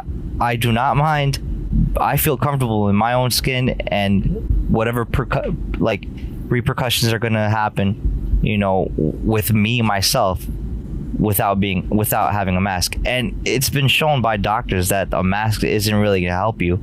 You're just breathing in your own, carbon monoxide that you're breathing out, and whatever droplets you're like holding in on that thing. Holding is going to be stuck on that mask. Like, to be honest, doctors have said, like, the only people that really need masks are the people that are doctors that are going to be, helping out people that are infected. But if you yourself either got infected already, or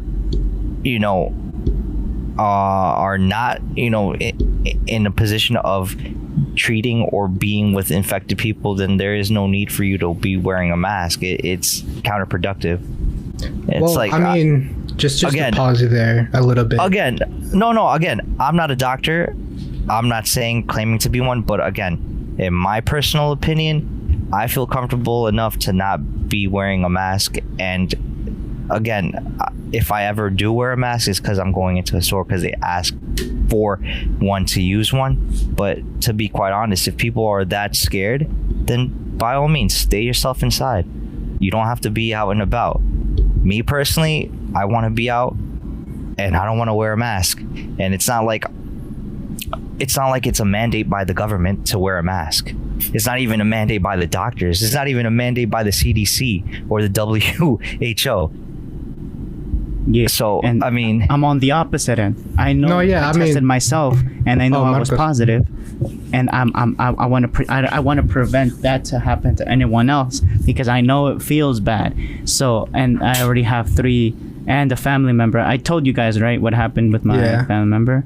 That you did. That my grandpa and my uncle did they did test positive on their own end, but whatever happened to their life, the uncle, the oldest son, passed away with 2 continuous heart attacks back to back, but because of life situations, not because of the disease. And my mom's never had the best standing with this uncle, with his older brother, and she's just reminiscing right now. And I have 3 neighbors that passed away on the same floor that I live on that did pass away of COVID, and they were all within the danger zone age. For me. So I'm like, I know I tested positive. I don't know how I got it because I was inside, which it could elaborate with the enclosed space that we were talking with Alan back in the other conversation. Maybe it was all polluted, or it just, how do you say it stirs up? Se concentró. How do you say that in English? Concentrated. It concentrated in the building, or just in this floor that we're in. So whenever I've already been in my house since I've tested positive over a month, and then another extra week to make sure that I can be as sure as medically possible, that my personal care physician said, to be able to see even other people, aka today being the first day that I can officially step outside, and I just in case wear a mask. And it does feel uncomfortable, but I'm trying to not pass it on to anyone else. Yeah, I guess for my case, I feel like there's still a lot we don't know about the coronavirus. Asking you guys to put on masks is just their precautions, just being on the safer side, than just like, really don't know, but we don't know if it can harm you if you don't have the mask. And as far as for me personally, the doctors that I listen to, especially like the top doctor we have with Dr. Fauci, he does recommend wearing the mask. And even in the CDC, it does says it's not mandated, but it's something they recommend that you should be wearing a cloth mask. Or the improvised one, right? I think. Yeah, because it just decreases the chance of you spreading it or you getting it. It's better if everyone does it, but they understand that not everyone's going to wear it. Me personally, I don't like the masks at all either. No, I mean, but unfortunately, you know, it's something that will help me prevent to not get it.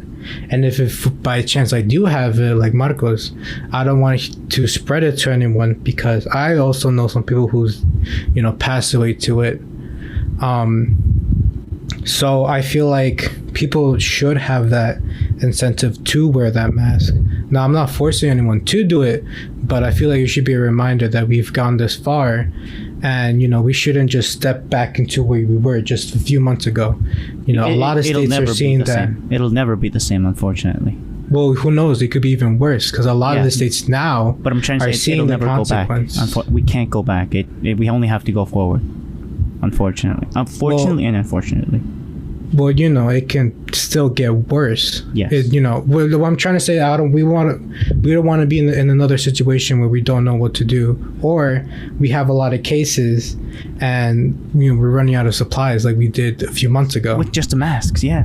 Yeah, and like I said, a lot of these states are now seeing that problem where they're getting spikes of COVID cases. The meat company. They're like, where did it come from? Yeah. They're like, where did it come from? Well, the problem is that you let everybody out, and not everyone has a mask. Or there's no restrictions in the process. And according to the mask, all I know is that Corona is, you know, it's transferred through, like, it has to attach to something. So typically like water. So the mask, the steam. So the mask can technically prevent it. Obviously, of course, you have to throw it away or wash it. That's where the washing hand things come in. You know, like Alan said, everybody should wash their hands, you know, on a daily basis. But now, you know, you should take a little bit more precautions. Maybe have a little hand sanitizer, and maybe if you go and touch something you don't really know, maybe like put something on and then just lather it up, and that's it. You know. Yeah. I feel like it's not a lot what they're asking, but there's a lot of people, they're like, we don't want to, you know, it's an infringement on my rights. Yeah, we just want to do what we want. And which goes back to being entitled as a country, right? Yeah. In that sense. Because back again, the other countries, they understand this. In England, everybody was on lockdown. In Italy, governors and politicians were out there yelling at people saying, what are you doing? Get back home. And we're the only country that, at least what I know, is they're complaining. They're like, oh, we don't want to wear the mask. The mask feels weird. Like it doesn't, you know, help me at all. But what happened with Italy, though? How is Italy? No, that's what I was gonna say. Listen, me personally, again, precaution is precaution. I understand that. You know, I know my rights as a citizen. It's not a mandate. I don't feel comfortable, and to be quite honest, like I'm in a situation where I don't live in an apartment building. I do live with more than one relative in my household, but we feel comfortable enough to not wear masks around each other when we're here. Not because we're preventing something or not, because, to be quite honest, we live here. We're breathing the same air, just like in an apartment building where you were forced to breathe in the same air, and you can catch it anyway, anyhow, through you know, multiple different ways. Yeah. Right. So, but at the end of the day, like the way I'm looking at it, we only know what we know because we're living here. That's as far as we know. People can be making up numbers as much as they want and giving us, you know, not perfect or correct graphs on the big screen on CNN. Influenced them. And we can be swayed or influenced. But at the end of the day, when I'm hearing on the news that Italy and Greece are opening up, it just goes to show you they understand that, yeah, it's a problem, but at the end of the day, people are gonna get sick just like before. And whether it be COVID or whether it be the regular flu, it's unfortunate. Yeah, there are gonna be people that die. And as far as the statistics go, the flu has taken more lives than COVID has. So I mean, it's been doing it for a while now. I'm saying at the same time span, though. Unfortunately, Yeah, Brother, that's the,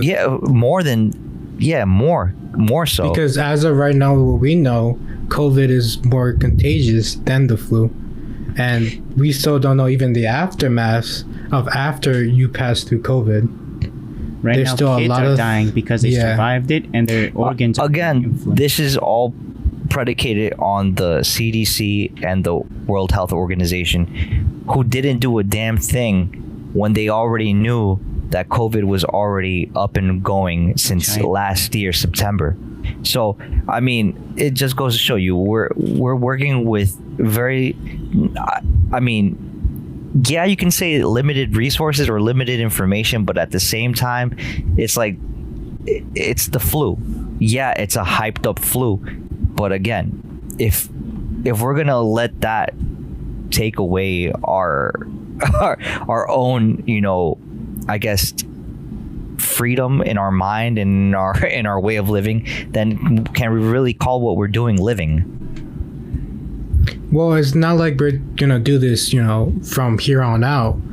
Until we find something that can help to contain it. We will Again, have to go through. I've never heard of a vaccine that's permanently cured anything. I mean, Polio? for you, Well, for the people that have taken again, with the word I've flu. said is what I was trying to say is like something that can help it contain it. I'm not saying cure it all the way through. Yeah. but Again, something even that the can help containment. us. If the mask, and just as an example, if the mask really was something that was going to contain it, they would have mandated it, but they didn't because they don't know, and they're not going to know. And if we're gonna be, subject to change every 3 months or every 6 months or every year, because that's what, as far as I know, as far as the research I've seen, a vaccine, even if expedited, a vaccine will be produced with good results. And when we say good, the percentages might be a little off, but Below 50%. Just yeah. there you go. That's good, unfortunately. That's good for them. It would be in about 12 months, so in about a year's worth of time. We've already went from January down to June. We're already halfway through the year, and no vaccine has been tested, to be above a 50% or even 40%, as far as the CDC has led to believe. So I mean, again, the more I think about it, the more I realize it's like we can have a soft opening, we can have a second opening where more businesses open. And to your guys' point, yeah, the world's never going to be the same. But again, what happened after the Spanish flu? What happened after SARS? What happened after swine flu? Everyone called it the Spanish flu, but it was going around the entire world. No, I'm not talking about the naming. I'm talking about what happened after the pandemic finished. What about when Western Nile happened? I mean, life SARS is pretty going on. I think SARS. No, everything got eradicated to the extent where they have an actual vaccine. But the point I'm trying to make here is that life went back to normal. I think we're led to believe by the powers that be, aka the government or the CDC. I mean, I've heard plenty of times Trump says we're gonna get rid of the World Health Organization and we're gonna defund them because they knew about it and they did nothing. I've heard Cuomo go on record. He didn't want to be specific, but I saw the actual interview where he's saying, they knew, people knew, China knew, and they didn't do anything. They let everybody go to other countries and spread it around the world. So again, people want to point fingers. Yeah, at the end of the day, I'm more worried about like the people that I care about, and yeah, to a certain extent, the world. But Right. I mean, but at the end of the day, it's hard to say. But I mean, hey, and I'm on the same boat as you guys. I know people that personally died. It's sad. Yes, it's disheartening, but at the end of the day, we're all meant to go at some point. Dude, I mean, it's true. hey, I'm not gonna be 31 years forever. I Well, could yeah, die. but you I don't could want die to have tonight. that. You don't want to have that YOLO mentality as well. You get what I'm saying? But it's not more. It's I don't take it as a YOLO mentality. I truly don't. It's not like I'm going about my business trying to end my life because I'm, risking my life doing something. I mean, if we're gonna talk in that fashion, if I'm of the mindset that if I cross the street to go to the bodega and it might be my last because of the coronavirus, I mean, so what? I'm not gonna go out to get a bite to eat because I'm scared that I'm gonna die. YOLO, I'm gonna go get a sandwich. Like, that to me is ridiculous. I mean, yeah, I get it. We have to take precautions. Wash your hands. Like I said last time, I think it's ridiculous that you have to tell a grown-up to wash their hands. But that's the norm right now. And to me, it's like, really? You have to tell grown-ups to wash their hands? That to me is ridiculous. Again, I'm all for being cautious and, doing procedures. I'm used to that. I know what to do. But to go through the motions of having people cooped up for 3 months breathing the same air, I think it's a little far-fetched that we're not going to be contagious. And a lot of people, I'll tell you this much from the research I've been seeing with doctors, a lot of people are asymptomatic, which means you probably, not even dangerous, it's you have it. No, you're not. You don't know who's gonna die because of or spread it too. Brother, I've seen, because you would say that you're positive, they treat you like you're radioactive, which is even worse than racist. But I mean, again, the fear of the unknown is always going to get attention. But at the same time, like any other disease, once you catch it and your body goes through the motions of getting rid of it, guess what? You have antibodies. And for the most part, the last time I heard from the doctors, you catch it once, you're not going to catch it again until the next season or whatever the case is. And your body becomes immune to it. So even if a person is asymptomatic and another person did catch it and went through the motions but is better, guess what? Nothing's really going to happen. Besides you probably having a nice conversation about how you went through it. Yeah. Again, I'm not a doctor. This is purely a podcast. Again, your observations, your thoughts. This is what I think, and this is how I'm leading my life. I feel comfortable enough that if I do see you guys, if you're comfortable with it, I'll shake your hand, I'll give you a hug. I don't mind. I feel comfortable enough that I'm not gonna get cooties from you guys. It sounds like it, the cootie thing, but people are the unknown. I agree with everything at the end of the day. I agree with everything that you just said. Hey, like I said, I feel for the people that have died. I've known people personally that have died, and it's sad. It's very disheartening. But again, if I'm gonna allow that to dictate how I'm gonna live my life, then that's truly not living a life. Again, I'm not saying YOLO everything. I'm just saying, you're being. These are your observations, and if I'm gonna be cautious and being proactive about the whole situation, hey, I'm not going against the rules. I'm not entering the stores without the mask.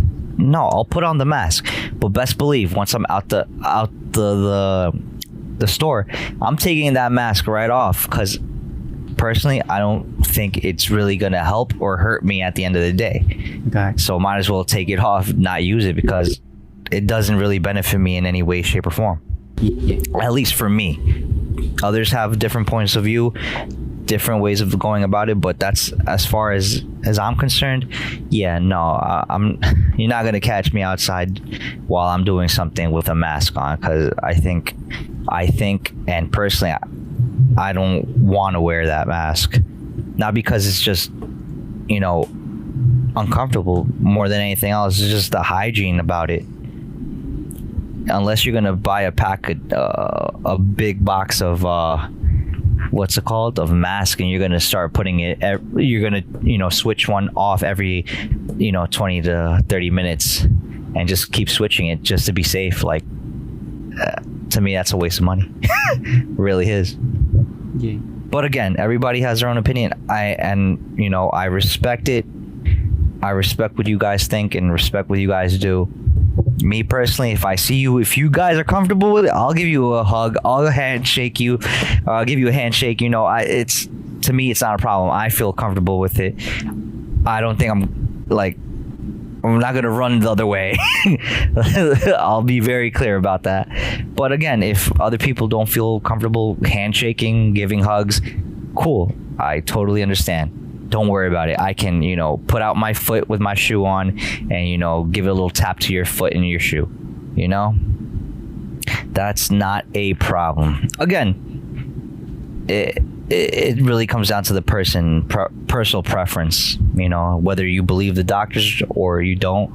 I mean, at the end of the day, when you have protesters going out and about holding hands and marching, is just goes to show you. Yeah. Really, people are subject to whatever they want to believe and think. Going back to that subject, or people want to go out to the beach and they want to be chilling outside. I mean, again, what's the difference? Yeah. What's the real difference? Again, maybe it's the mindset. Maybe, I don't know.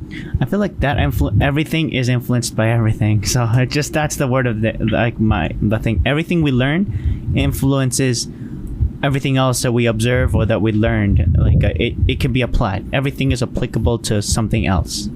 Yeah, it's like an action comes with a reaction, So again, that's my 2 cents about that. Again, I just see how Italy and Greece and other countries are slowly picking up and opening back up. New York City is opening up again. So, and they're going to phase 2 in this coming week. So, I mean, it's been about 3 months or so. I mean, if you guys want to keep wearing masks, I mean, hey, it's not mandated, but it's a precaution that you guys want to take. That's cool. Again, I see people not only rioting but protesting on the streets, and they have no mask on. They're chilling, doing their thing.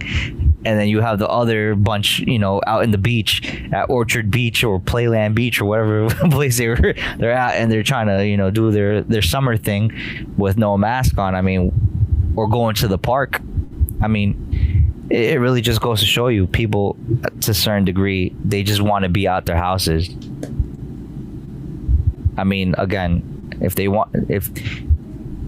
they're doing it, not that I'm following suit, it's just I've been of the mindset that I'm not gonna risk it by putting on a mask, or risk it by going out and protesting, or risk it and going out to the beach. I'm just staying here doing my thing in my house.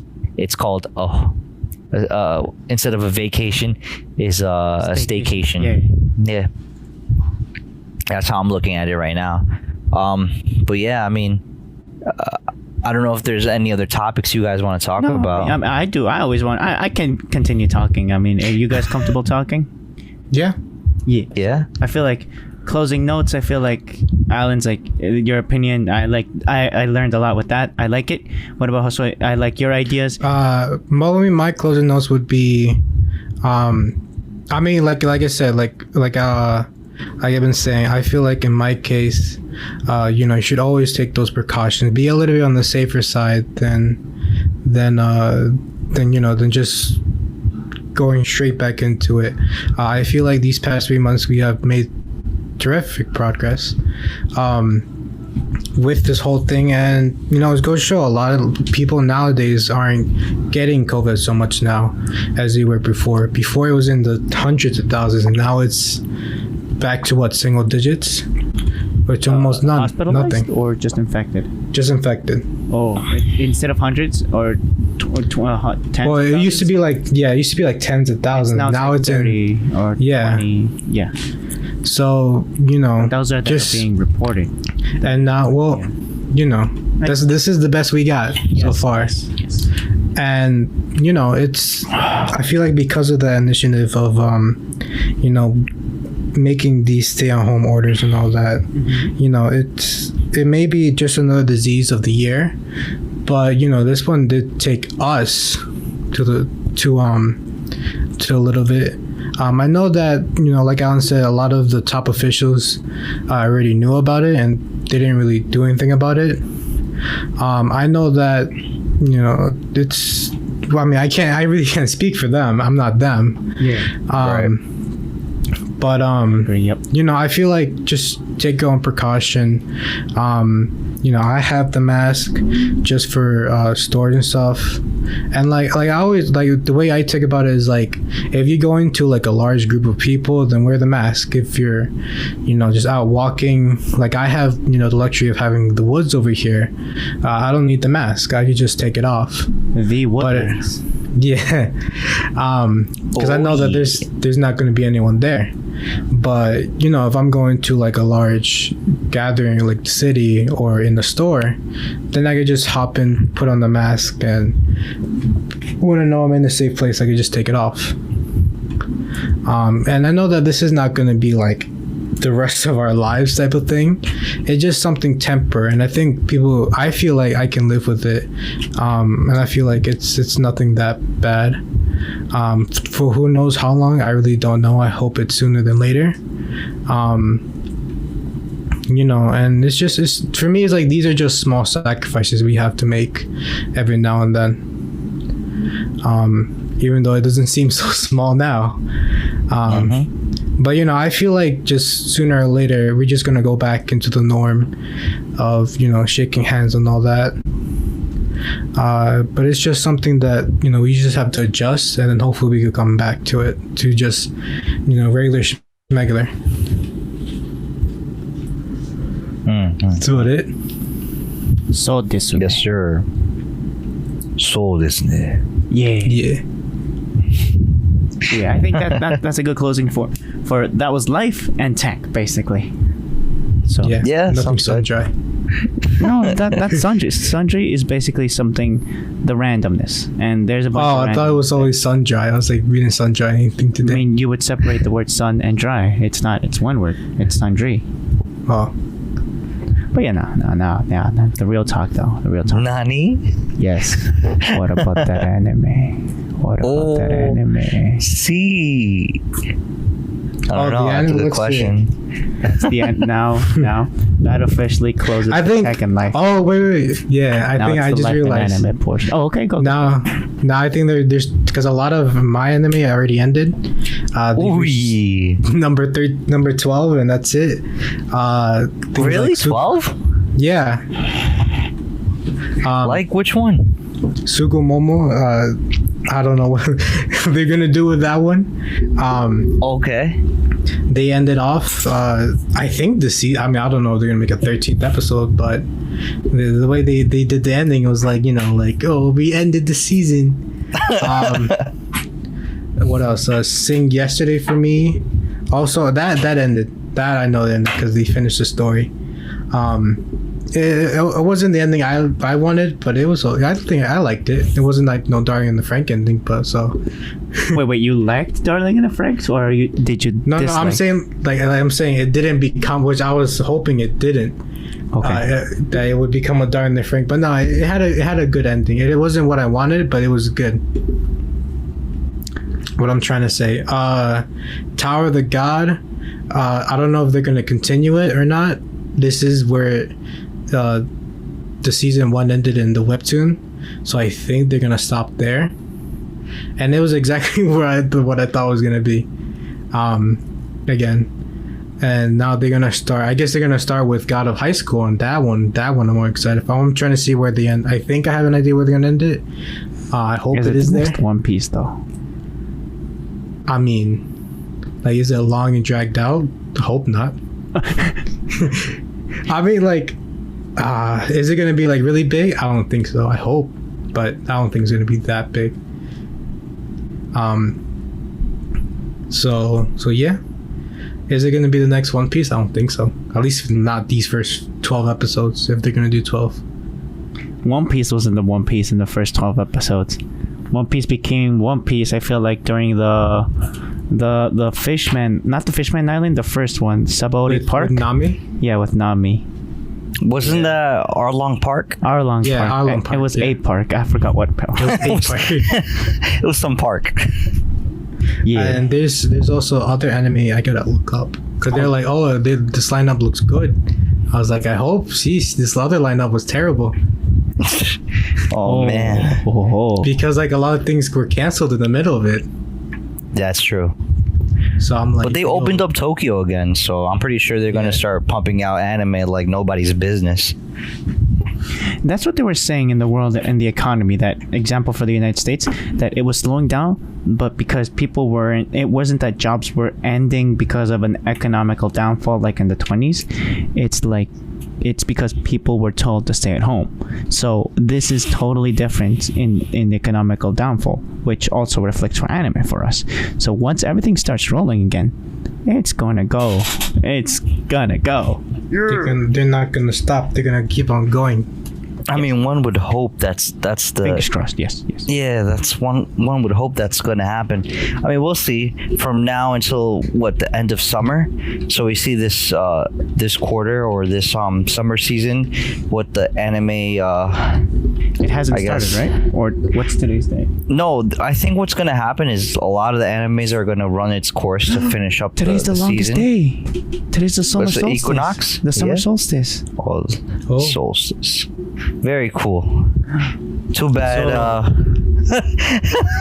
Too bad. It's been a weird year. So not a lot of people Notice. probably taking in the sights Yeah. and sounds.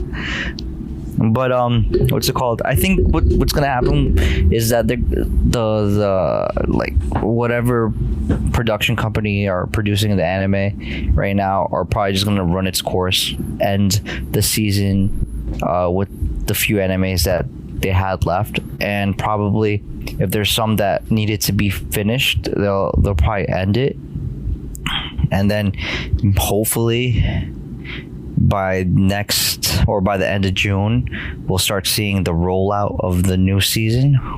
One would hope. But I mean, Oh yeah, so just a little thing. I have here the lineup from Live Chart. I don't know if you want me okay. to like list them off and like see what you guys think.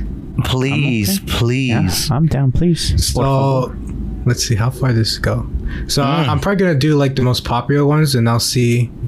We can see how the other ones are. So starting with the first one here, we got ReZero, second Nice. season, part 1. Yeah. So I didn't I didn't look into it because I wanted to know what's gonna happen season 2, because I was hoping for one, and now they're coming out with one.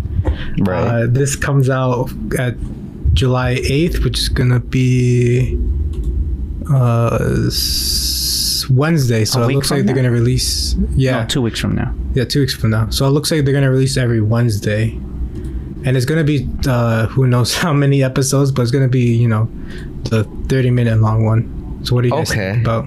Yes. Go on. I'll definitely take a look at it. Yeah. I saw first season. It was all right. Were you bound to it week by week though? No. Yeah.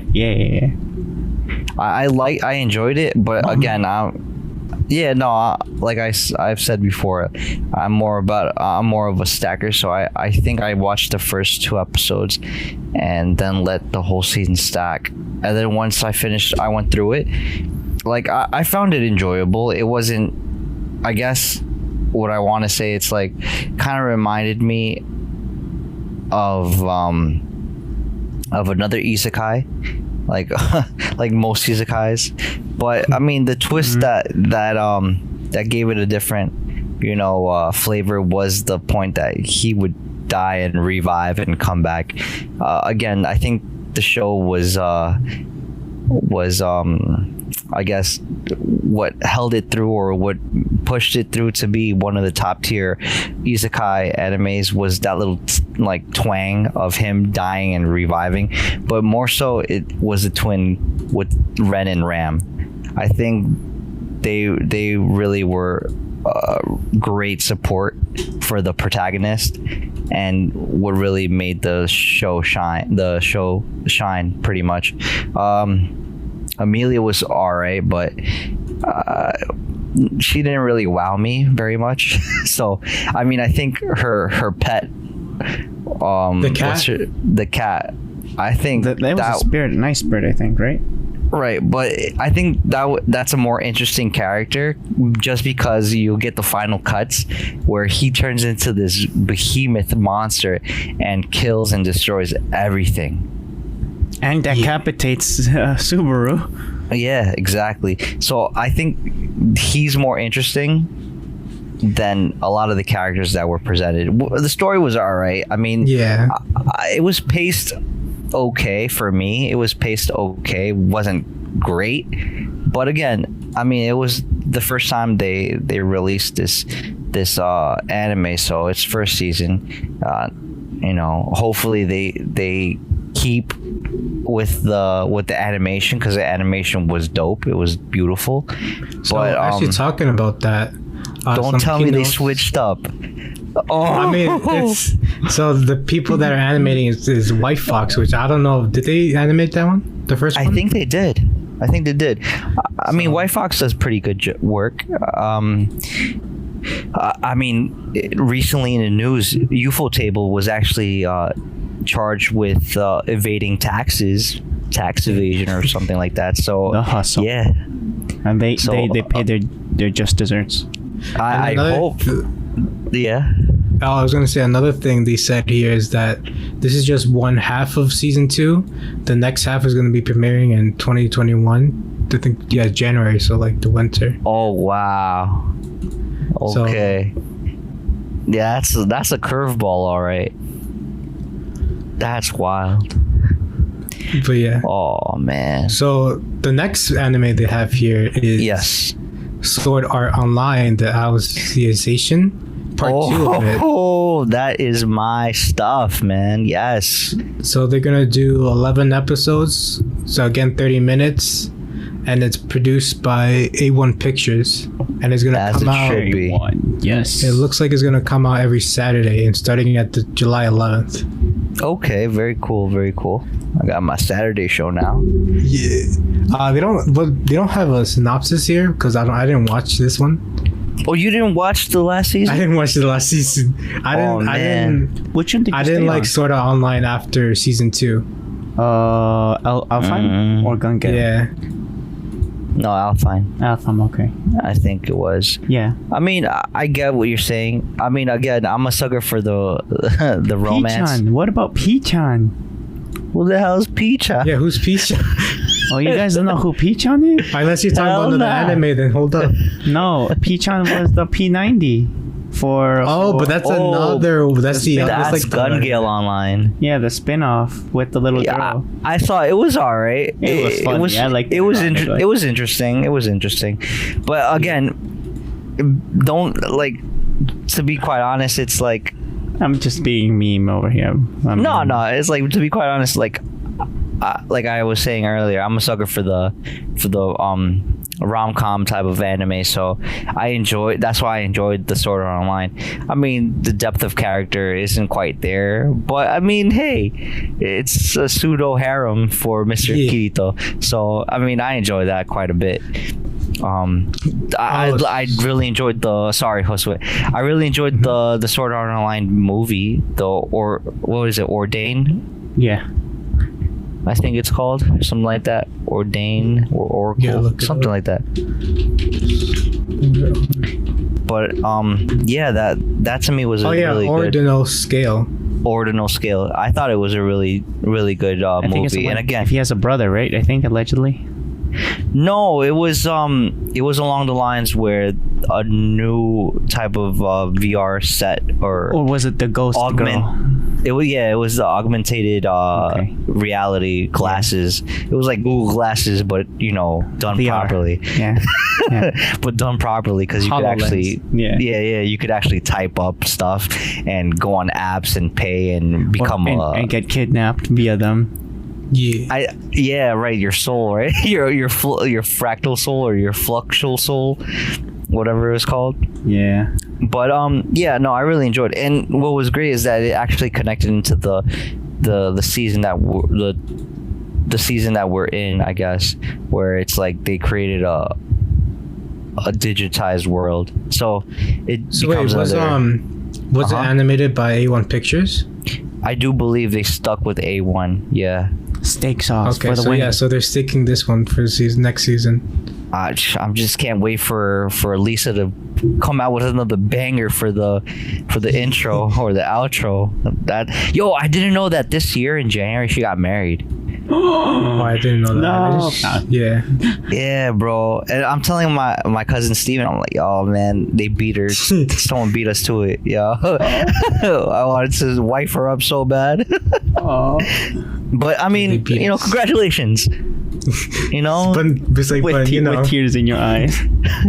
Yeah. If anything changes, I'm here. right. If anything, unfortunate would happen to this gentleman, I'm here for you, babe. So as tears roll down your eyes, our eyes. Oh man. For the next anime though, they consider it as leftovers, but I don't think it's a leftover because Wait, that's the name of the show? No. They're considered like it's still going on. Oh, okay. But this was canceled. It's Food Wars. Yeah. It's an ongoing series. So since it was postponed after the second episode, they're bringing it back now again. Bring it. Right. Yeah. This says 13 episodes, so I'm guessing I don't know if they're gonna relaunch episodes or like have 2 extra ones. But that's coming back. I still gotta watch the other season. Nice. It's good. It's a good season. But the thing, I think you're gonna be excited because I think you mentioned this. The next one that's coming up is My Teen Romantic Comedy returns. Oh, yeah. And this is gonna be a season. What is this? 2 or 3? Season 3, I believe. Yeah, they don't tell. I don't know how long the episodes are gonna be because they don't say. But it's starting July 9th. Nice. It's a Very Thursday. nice. Oh, it's a Thursday? Yeah, it's a Thursday, so they come out on Thursday now. So real quick with this one, with my romantic teen comedy, it has I want to say a feel of the Monogatari series. Oh yeah, really awesome. Yeah.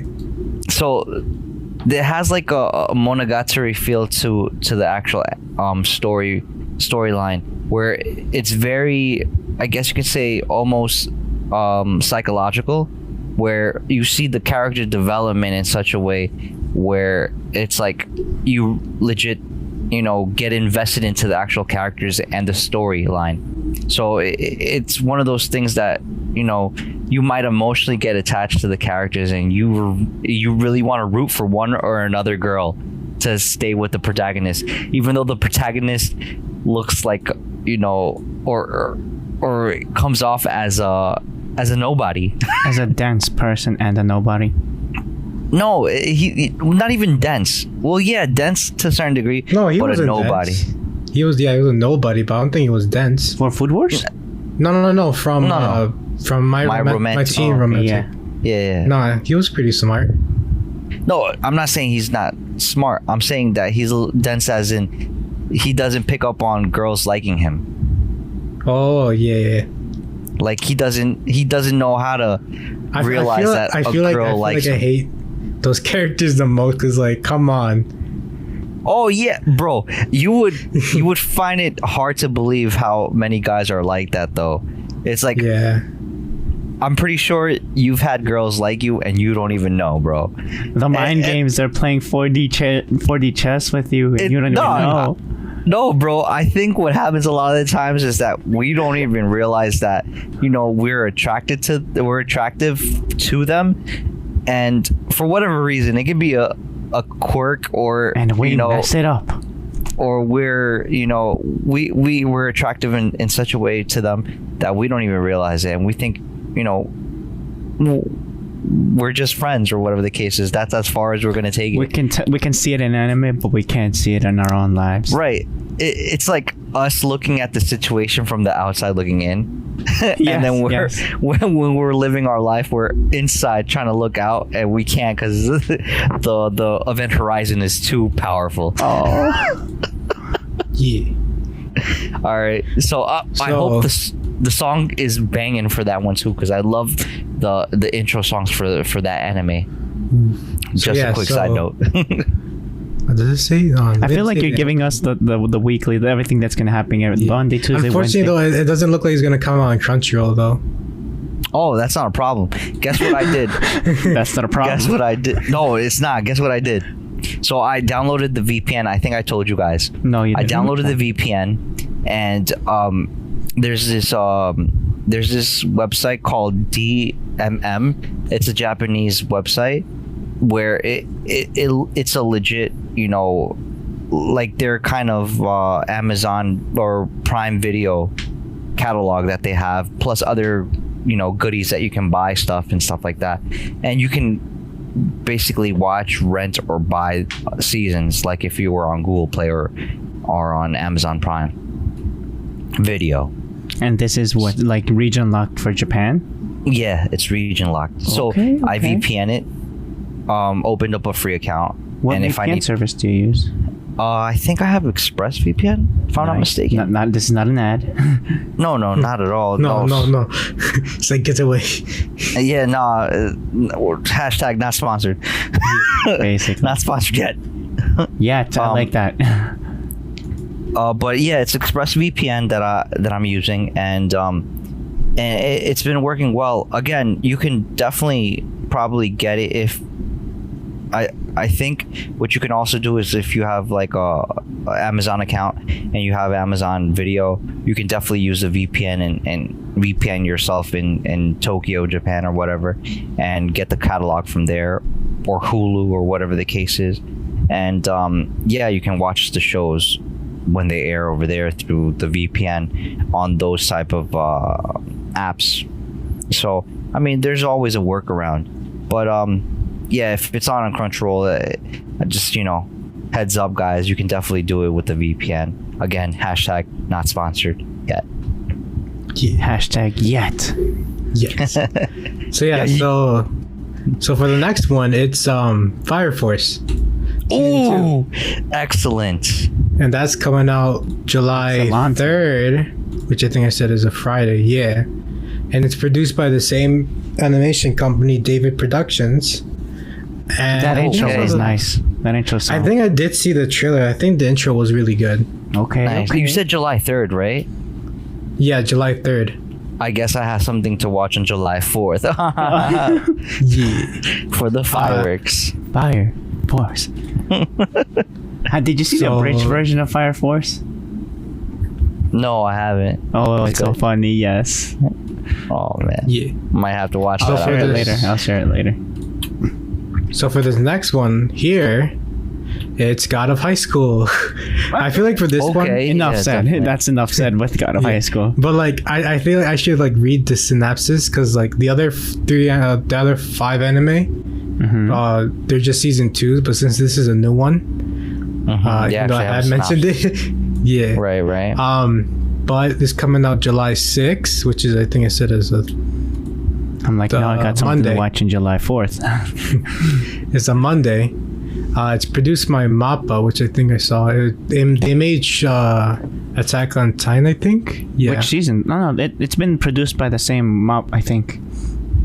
No, it changed. I think it's season 1, I think. No. They're producing the last season for Attack on so- Titan, but they also produced I forgot what this one's called. Oh, but they also produced You're on Ice. Not the one I was thinking, but Okay. That art there. style. I like that art style. so synopsis says Was it Jinori good? has- It wasn't bad. It was a combination of hand drawing and 3D. So it was just on the intro itself. It was pretty nice. I recommend. So the synopsis says that Jin Mori has proclaimed himself the strongest high schooler. His life changes when he is invited to participate in God of High School. Soma much? Yeah. A tournament to determine the strongest high schooler of all. He's told that if he wins, any wish he makes will be granted. All the participants are powerful contenders who will fight their hardest for their own wishes. What awaits them at the end of the tournament? A chaotic battle. Death is allowed, between right? unbelievably strong high schools. I think it's allowed. But yeah, that's God of High School. So death is allowed, but nothing below the belt. Nah. That's crazy. So yeah, I would say watch that. I'm That's watching this. Kumite. I'm watching this. That's I'm Kumite, watching- the anime. Yeah, I'm watching I think this every that's a week. good one. Oh, definitely. sure. I'm gonna let it stack. You already know. Yeah. I'm gonna finish now on my left side of list. I'm still in the middle of Maid Sama. You know, being very slowly watching Maid Sama. I'm in episode 23, 24. Okay. Turns out Is that when he gets his little cat? Or not yet? No, that's when after they both act as butlers and he hurts his arms Oh, okay. Oh yeah. I remember that. and she has to go to her house and there's cats. There's cats in there in his house. And what's his favorite plate? Soup, rice soup. Soup.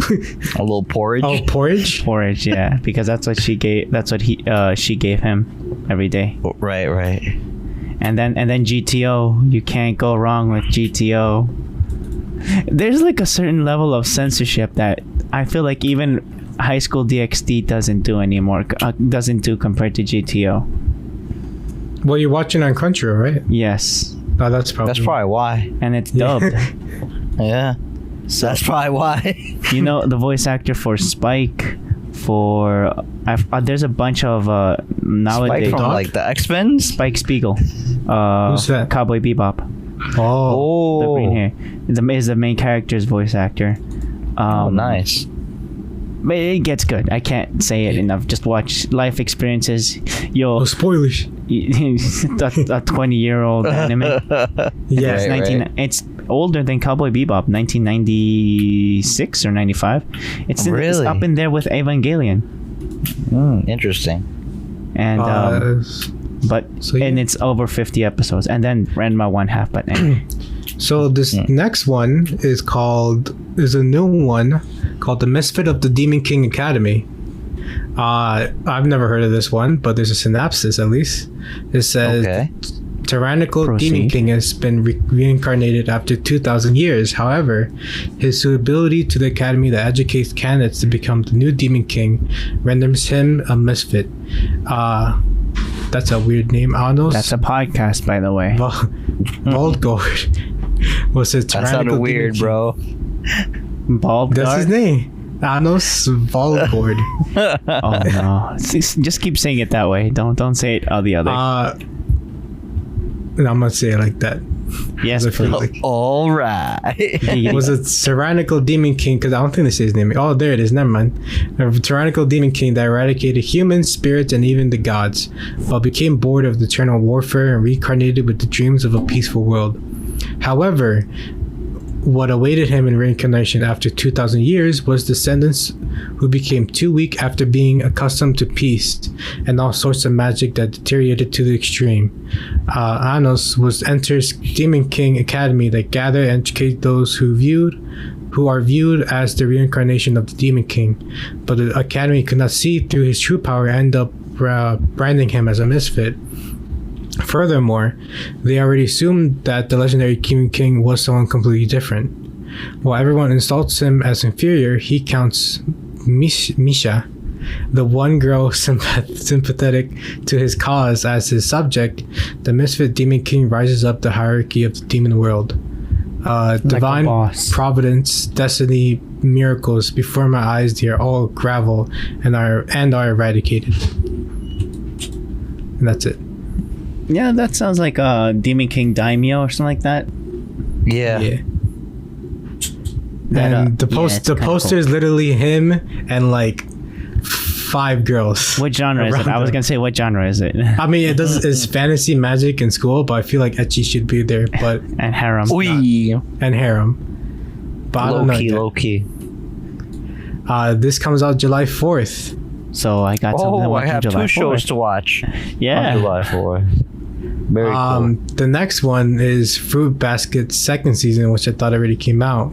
Question, real quick. Isn't the word saying a fruit basket an analogy for saying someone's crazy? I don't know. Probably. I don't know. I think I've heard that before. Yeah. Oh, wait, sorry. Continue. But yeah, I have no interest in this one. Not saying it's bad, Neither but do I. I've I've never even seen the first season. I don't even know what it's about. It's a remake, I think, right? Yeah, it's a remake. Yeah. Interesting. Okay. So the next one is called Rent a Girlfriend. Rent a Girlfriend. I heard whispers on the internet about this one. Really? Kazuya, I'm just calling him Kazuya because that's his last name, I think, is a 20-year-old failure of a college student. Yeah, I he heard about manages it, to yeah. kiss his girlfriend once, but was dumped after a month. Ugh, damn it! I never want to go through that again. Completely spiteful, Kazuya uses a certain method to date a girl. He goes to their meeting place, and this sounds like a case. Or it sounds like a Pokemon meeting. He goes to A their Pokemon meeting Go place meeting. and suddenly hears, "You're Kazuya-kun, right?"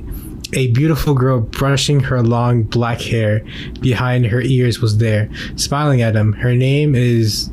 I'm just going to call her Chi-chan because her name is Chizuru. Something real is born after just a single rental. A reckless rom-com filled with love and excitement is about to begin. Okay, I think I'm definitely watching that. You know what it reminded me of? Like a mix between Golden Time and Sekirei. It looks like what's it called? Where I forgot.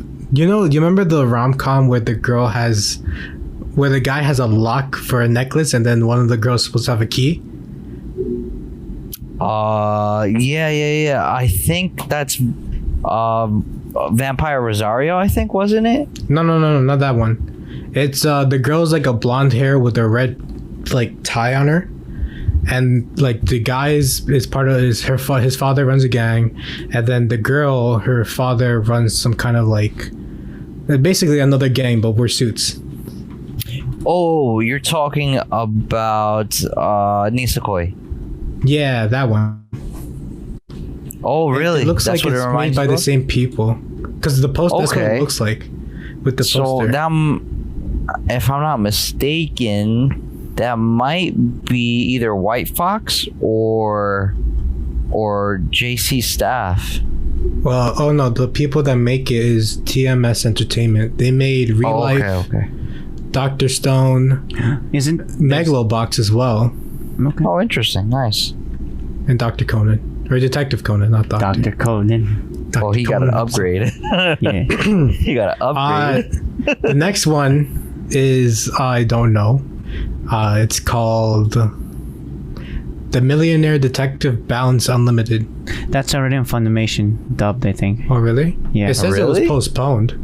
I mean, so then that's why they bought the rights to it, and they just put whatever they had, I guess, as a marker. But I've seen it. okay. I've seen it in. I really? didn't feel inspired or curious enough to click on it. But It's made by, Yeah. or it's animated by Cleverworks, who made Darling in the Franxx, oh no. Bunny Girl Senpai, Okay. and The Promised Neverland, and also Fairy Tales, the last season. I haven't seen the last season. Was it any good? The last season of Fairy Tale? The manga. I'm watch it. basing myself off the manga, and they said it was out of a 10. It was like a 7 or a 6. Oh, That's still that's kind of passable. harsh. It makes money. It prints out money though. So, but Yeah, you're personal right. taste varies. So, But so the next one, I almost skipped a heartbeat because I thought it was something else. It's Monster Girl Doctor, which in Hey, Japanese what? hey. But hello, listen to this. The Japanese is called Monster Musume no Oshisa. Doctor-uru. Monster Musume. Yeah. No, Uh, Doctor-uru. So it says, in the town of Lindworm, where monsters and humans coexist, Dr. Glenn runs an exemplary medical clinic for monster girls with his Lamia assistant, Safi? Sophie. Yeah, Safi. Sophie? No, Sappphee. Sapfi. Sappy. Sapfi. Sappy. Sapfi. Safi. Safe. Sap. Say with your chest. Sophie. Sophie. Sophia.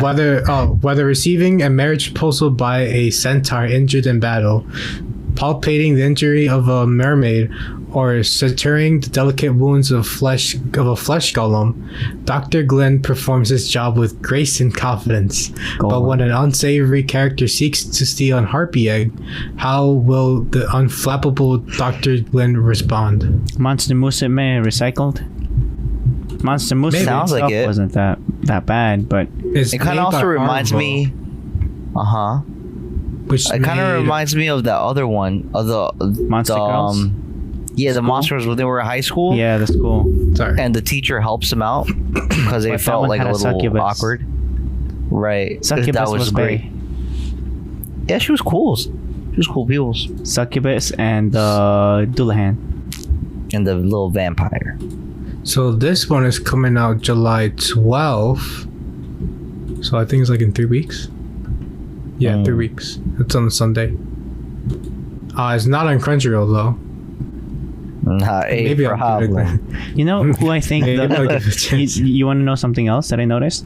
The vampire one with the succubus and the snow girl. Yeah. The one in the high school. You know who they copied that one from? I like out of my observational skills. From whom? Rosario Vampire, Yeah, I guess I can see that. but it's less edgy You're not compared wrong. to Rosario Vampire. Nah, I enjoyed more the Rosario Vampire a Me little too. bit more. But if I'm able to download these videos that we can't get on Control, best believe I'm sending them those links to you guys. Like I'm downloading right now. They won't have any subtitles though. It's gonna be just raw. You're like best be Japanese. learning Japanese. That is the goal, my friend. You're like a double ascended that you don't watch anime with subtitles anymore. What are these weird letters on the bottom of the screen? Take them away. Oh yeah. So the next one is Peter Grill and the Philosopher's Time. Peter Yeah, Griffin? Peter Griffin. Isn't that No, from? Grill. The Oh. No, Peter Grill. he grills Oh, us. Wow. He says, upon winning a fighting tournament and being crowned the world's strongest warrior, Peter Grill discovers a downside to his newfound fame. Women of all species, from ogres to elves, are scrambling over each other for his seed to ensure they have the strongest babies possible. Interesting. Poor Peter just wants to settle down with his lovey-dovey fiancée, but he'll have to outmatch, outwit, and outrun a harem of very determined monster girls to do so. So they're tossing a lot of salads to Basically. Wait, what? happen. From They're outwitting going- to tossing salads. Didn't know you That was a one- chef. That one comes out July 10th, I think it was. Yeah, That sounds July like 10th. monster reviewers. Yeah, but except that they don't review. They just wait. And they Giggity. come in, they're like, how you doing? Like instead of spreading them Oh, cheeks, is they that- request the spreading. Wait, what? That's quite a wild proposition. And I accept. And of course, this is he not has in Crunchyroll. he has a planner. Like, okay, dates, time. That's crazy. No, of course it's not on Crunchyroll. Nah. It should be. Funimation. Should be. Funimation is my last It might be on Funimation. monster reviewers. I highly doubt it. Interspecies Yeah. reviewers was my hope, but it didn't happen. Nah. So the next one is Uzaki-chan wants to hang out. Sakurai Interesting. Ecchi. Sounds like an ecchi. Yeah, it is, I think. Yeah. What are the tags? I mean, the girl, literally in the poster is the girl with knockers, with huge knockers. Oh, she can interesting. do KOs with those. Basically, it's like Keijo. Oh, I hear you're a man Ara, of ara. culture as well. So it says Sakurai wants. Hold up. Let me tell Alan this. I commented on a review about headphones one time, and I saw that the guy making the video had High School of the Dead poster in the background, and I commented. I said, I see that High School of the Dead poster in the background. Very nice, like a JoJo comment, right? And he says, I see you're a man of culture. Tip of the hat. That's a fact, my friend. And the guy's name's El Jefe Reviews. Oh my goodness. Good man. Okay, sorry for interrupting. Yeah. What was that? Oh yeah. Sakurai one wish is for a little peace and quiet, but Ozaki Hana, his boisterous, well endowed underclassman has Bangin'. other plan. All she wants is to hang out and poke fun at him. With the help of her chipper charm and peppy persistence, Her this too might big be the start of her personality. this might be the start of a beautiful relationship. I've actually heard about this one. This one reminds me of the little kids making fun of each other. Don't tease, whatever. Have you It guys also seen that? comes with videos too. The this slice. one. Share. I haven't heard of that one. Please share a link in the conversation. Today. I've heard about it. Just through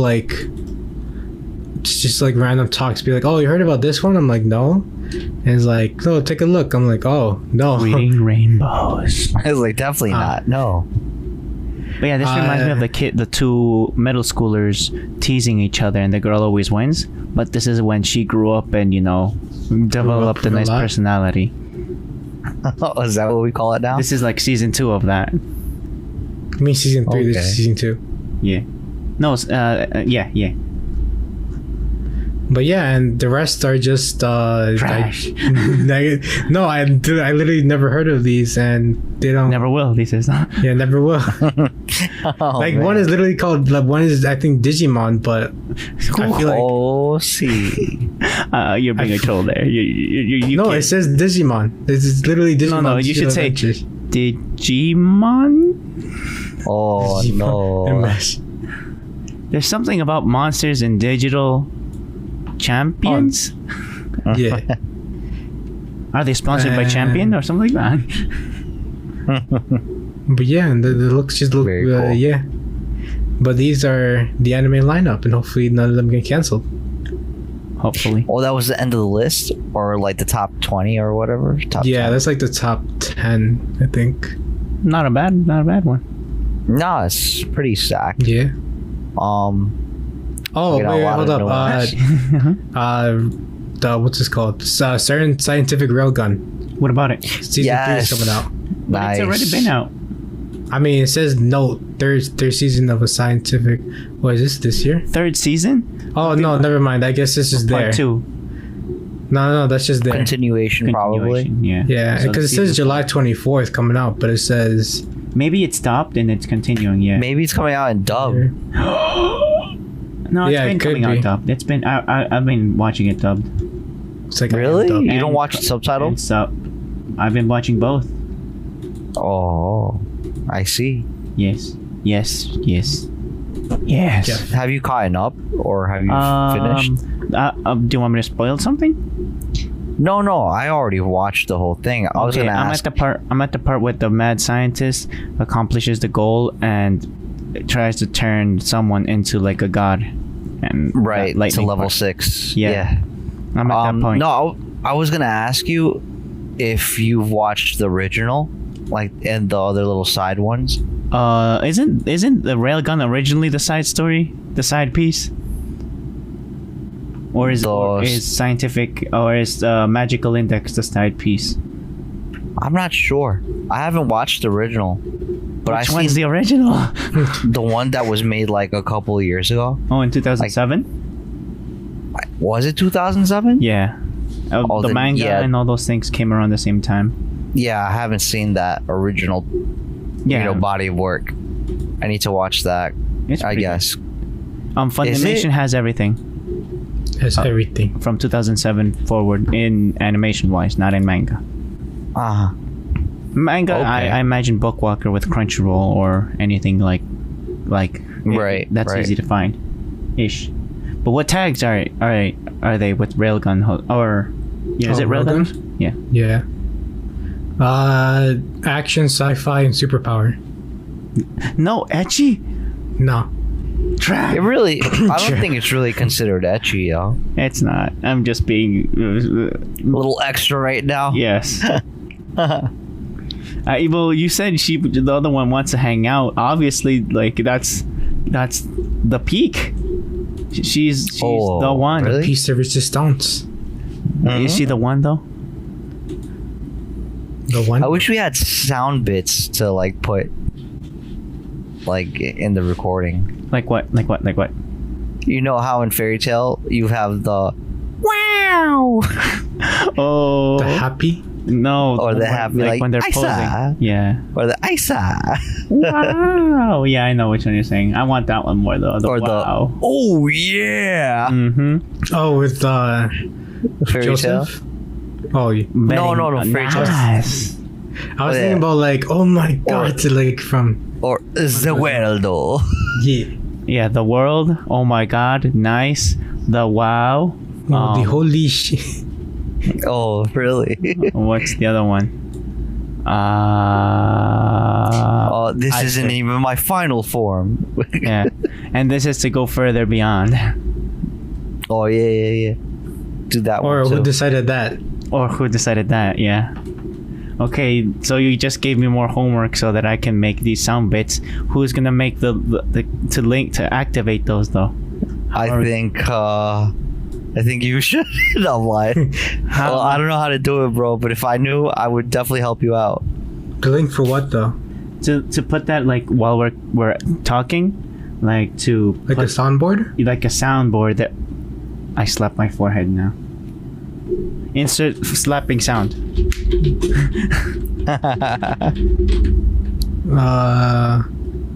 I think we could find one. Well, we have to do some digging. Yeah, and it still feeds through your microphone, I think. Yeah. Does it? Very nice. I like the JoJo nice. I like the oh my god. The oh wow from Fairy Tale. Icer. The what's the other one? Oh yeah. Oh, And the yeah. Isa. The happy. Isa. Or Ada. Oh Ada, yeah. ada. Yes. Or explosion. You know when you reach your climax. I want the Ultra Instinct. But it Oh, has the to be power like up one? it has to be like Yeah. a short bit like explosion, just the line, or oh my god, or the world, Or also want this isn't even my final form. or who decided That'd be that? Sorry, my voice cracked. It's alright. Who decided? Feel like who decided that? There you go. There you go. What's another good one? Ho ho oh what's it Oh, called? hit what about the Nani? Nani. Oh yeah, Nani. I was thinking about So this one, ho. or the ho, that one. So this one. Feel like Dio, Jotaro. Nice. What else? We're gonna have to make lists. So this is Yeah. part of the conversation, and I feel like Alan, is it cool if we keep making like this group conversation, all three of us like this, and maybe have more guests and all those things eventually? Yeah, it's mainly not a problem for me. The us three. And is it cool if I keep making it like calendar? Yeah, it's not a problem. Yeah. Okay. Nice. You just press a button, just there. Nice. Yeah, I like how you pressed it. Oh man. But yeah. But yeah, you have to go find one soundboard. Hopefully, you don't have to pay for that. There's probably been we'll talk about it later. But yeah, I feel like I think we reached a nice closing for the podcast. Yeah. Yeah, definitely. Yeah. So stay safe out there. Stay frosty. I mean, stay alive. Well, stay frosty now because it's hot. Yeah.